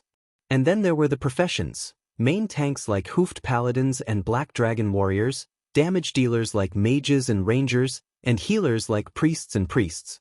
Duque's harem was enough to start a hero squad. The world's best fighting family was how the entire Alliance described Duque's family. Duque's family had also become the core of the Alliance's hero squad. But now, none of Duque's women could be seen. Duque's plan had obviously worked. He had concealed it very well. At first, the Alliance's formation was full of guardians and god of the wilderness. In addition to the densely packed Wagri and zombified Zergs, as well as the guys in charge of covering for them, they were all in godly equipment. Just by looking and sensing from afar, it was impossible to know how many Alliance heroes there were in the Alliance. The Burning Legion could only use this kind of all-out attack, relying on the high-tier Void Lords who could fight and fight to break through the Alliance's formation and drag the situation into a chaotic battle. Only then could they see the full strength of the Alliance. The Alliance was definitely not weak, but Duque, whom Kill, Jaden valued the most, and Duque's women were all absent. This made Kill, Jaden feel that something bad was about to happen. What could be more important than stopping Sargeras from reviving on planet Azeroth? Kill, Jaden couldn't think of anything at first. Normally speaking, it was impossible for any existence or force to be a match for the Burning Legion. Even the Pantheon couldn't do it, let alone in this battle. The Pantheon had only sent out a group of Guardians and Titan creations. In the past few years, the number of Guardians that the army had destroyed was at least in the 5 digits, and the number of Titan creations was in the hundreds of millions. Then why didn't Duque come? Suddenly, Kill Jaden thought of a frightening possibility. This thought was like a poisonous weed, like a crazily growing vine, growing wildly in his vicious and fiery heart. Kill, Jaden couldn't hold it in any longer. He gave up on supervising Wizard Eridar's resurrection ceremony and charged forward on his own. He rushed out from the deepest part of Sargeras' tomb and joined the battle. Be careful! The Kill, Jaden himself. The appearance of the egg was easy to recognize. There weren't many red-skinned demons as large as him to begin with, and with the ultra-high temperature surrounding his body, even gods and demons feared him. Regardless of whether it was his own people or the allied forces, most of them avoided him until he met a giant with a body that was practically a standard muscular man. The first thing that came into view was the fiery red flame beard. This big beard was like a bright lamp. Even if a demon accidentally bumped into it, he would be burned to death by the high temperature of the beard. The square-shaped armor was dark gold in color, but in fact, this armor was more of an ornament. This giant only had a pair of freaking wrist guards, a pair of leg guards, an umbrella-shaped belt, and a winged helmet on his body. There was no armor on the rest of his body, and the bulging and clear outline of his muscles was exposed to the air just like that. However, even though his upper body was bare and he was dressed in a pair of red Spartan underpants, the bluish-green muscles on his body were not real flesh and blood. This was made up of super-hard Titan composite material. It had super hardness and toughness, and could also change shape at will when needed. He was Odin. As the chief guardian, after being personally strengthened by the Titans of the Pantheon, Odin became even more ferocious. Seeing such a small egg, Odin, rushing towards him, Odin immediately used the Spear of Light. The huge golden spear that was longer than a football field was even more visually shocking in this space that was not too spacious for the giant guardian. In the next second, Odin exhaled and shouted. The muscles all over his body that were stretched to the extreme seemed to turn into a rubber band that was stretched to the extreme, and he threw the spear out in an instant. Odin raised his hand and raised a ball of flames that clashed with the Spear of Light. Unfortunately, the hellfire that was condensed in a hurry was pierced through by the spearhead that was blooming with light, and Kill Jaden suffered a fierce blow on the spot. Kill Jaden, who refused to admit defeat, returned the favor on the spot, and a dazzling blue halo suddenly appeared under Odin's feet.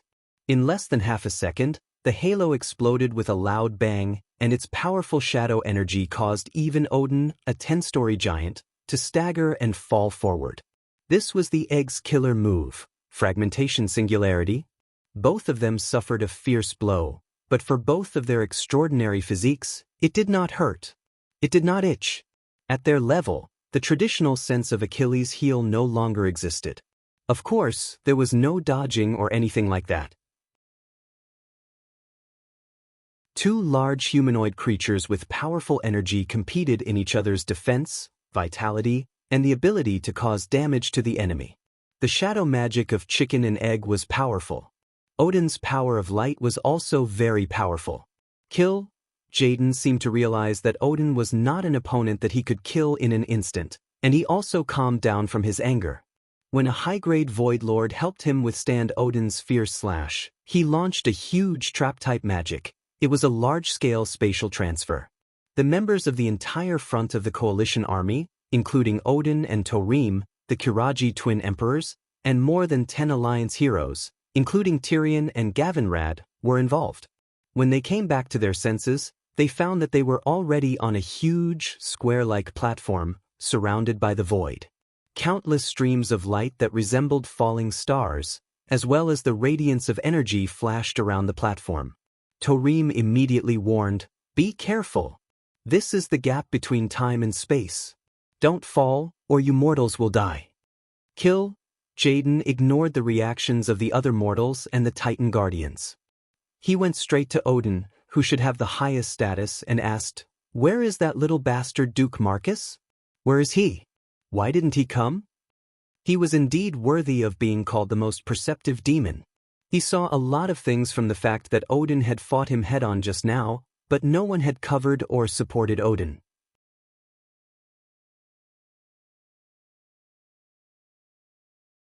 Chapter 2048. It was not that he did not come because he trusted Odin, but because there was a clear lack of connection. Odin was ferocious, and it was obvious that he was not on the same side as the other guardians and mortal heroes. Unexpectedly, when even Tarim was about to scream, Odin suddenly smiled and said, "Guess?" This move shocked the Alliance army so much that their eyeballs fell to the ground. Looking at the shocked expressions on the faces of his former colleagues and the mortals he looked down on, Odin suddenly became smug. "Don't forget, no matter what, I am the most loyal servant of the Pantheon. Since this is something that the great Amunsur approves of, I will do my best to carry it out." The Titan Guardian did not have any kind of explosive or explosive operation. The Titans had given these Guardians the trait of absolute obedience, which meant that they would not be surprised or surprised. They would unleash as much power as they had. This characteristic of being as steady as an old dog was the common trait of the Titans. Chicken and Eggs was stunned for a moment, and then he became angry. Even though he had already confirmed from Odin's words that Duque was indeed not here, the uneasiness in his heart grew stronger. In his heart he screamed, "Impossible! They must not have thought of this. Even if they really did do it, they did not have the conditions. Moreover, there was that person in charge. There was no way they would have a chance." Jaden's heart was in a mess, and he kept releasing his ultimate moves. The ultimate move that covered the entire field, Armageddon, that fracture singularity, that could send the Titan Guardians flying, and the bursting flames of fear that could cause a team to be wiped out.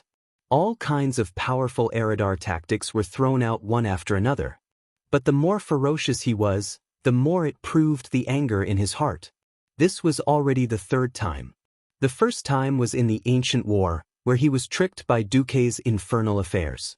The second time was in the Battle of the Sunwell, where he was directly caught in the big toilet bowl of the portal, and his upper body was blown up. The third time was this time. He had been tricked by a mortal and miscalculated 3 times in a row. This was enough to completely ruin his reputation as the master of arcane arts and king of conspiracies. You think too much. Do you pitiful worms really think that you can deal with the endless demon army with your pitiful tricks? Jaden's angry roar resounded throughout the void battlefield. No answer. No. Perhaps the answer of the allied army's powerhouses was that silent sneer and contemptuous look. Everyone believed in Duque. Even Odin, who was at loggerheads with Duque, believed in Duque's Amun, Thul. It sounded a bit tongue-twisting, but it was actually true. Without the restrictions of the Pantheon, Odin might really become a useless teammate in the Alliance army. But no matter how unhappy Odin was with the mortals and his colleagues, his loyalty to the Pantheon was absolute. It was this absolute loyalty that pushed him to make a move that perfectly matched the Alliance army. Since he couldn't split his opponent, the only thing he could do was to face him head-on. At that moment, Jaden hated Archimonde, the other leader of Eridar that he once looked down on. If Archimonde was still alive, and his skeleton was not placed in a museum on Mount Hyjal, perhaps everything would be different.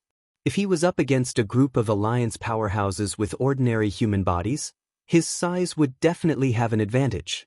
After entering this special space, his body swelled to the height of a 7-story building. Unfortunately, he was up against Odin and Thorim, who were 10 stories tall. Facing these two Titan guardians who had become extremely cooperative, Jaden found that his vitality was weakening very quickly. And because of their attributes, these two fellows were quite effective against him.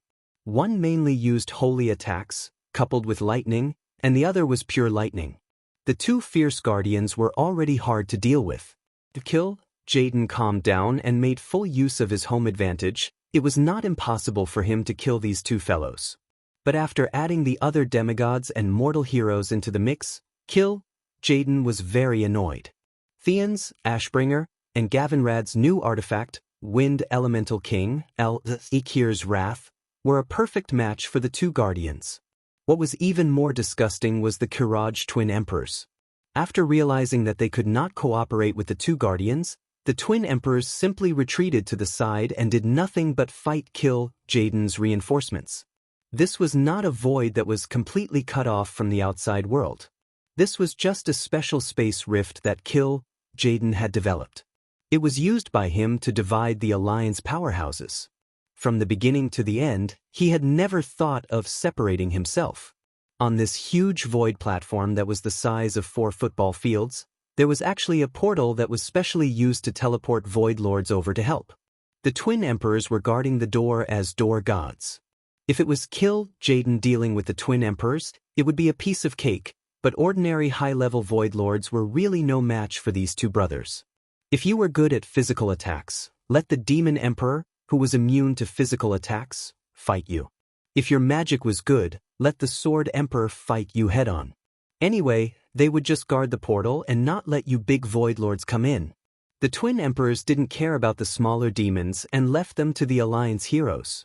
Interestingly, on the Alliance's side, Malfurion, the powerful healer, also came in at that time. Under full force, the decline of Odin's and Thorim's vitality was really greatly slowed down. Jaden was anxious because he knew that the Void Lords outside were really not enough for the remaining Alliance powerhouses to kill. As long as the Alliance didn't make mistakes and didn't advance rashly, the Void Lords were more like vegetables. Hey, is it really okay if we don't advance? If we delay any longer, Sardras will be resurrected, right? Dan waved the hammer of holy light and smashed the head of an apocalypse guard into a rotten watermelon. Turayan, who was next to her, waved the Quel'Zerm, inherited from Anduin Lothar, and easily chopped a Shivala lord, and suddenly said, "First of all, we have to believe in Duque. Secondly, I think Duque should have reached some secret agreement with the Pantheon, such as a surprise attack." Dan wasn't a kid who had never led an army before, and he immediately understood the ultimate plan. If Duque didn't come to the front line, the only possibility was that he went to steal their nest. They went to the Twisted Nether? Dan lowered his voice. Turayan casually chopped another demon and suddenly laughed. I guess Jaden also discovered it. Then it doesn't matter if I say it. Although Duque is secretive, his destination isn't hard to guess. There's a 99% chance it's Argus. Why Argus? Dan was stunned. This has to start from someone blowing up the largest fortress in the Twisted Nether. Turayan was overjoyed and felt that there might be a demon tail wagging on his butt.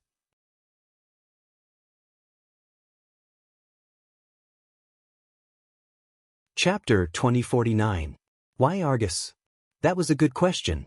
Even Duque himself did not know why the Burning Legion's Achilles' heel was on Argus, the planet where the Eritas originated. Unexpectedly, in that secret meeting, it was the Titans who unwittingly told Duque the answer.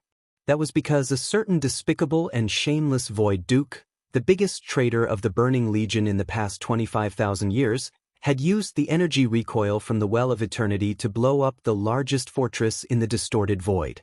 This had shocked the entire Burning Legion and enraged Sardras for 10,000 years. It had caused the entire Burning Legion to come to a consensus. The seemingly unsolvable Twisting Nether was not that safe. Since Duque could set off the biggest fireworks in the history of the Twisting Nether in the Ancient War, annihilating billions of demons, if Duque could do it once, he could do it again.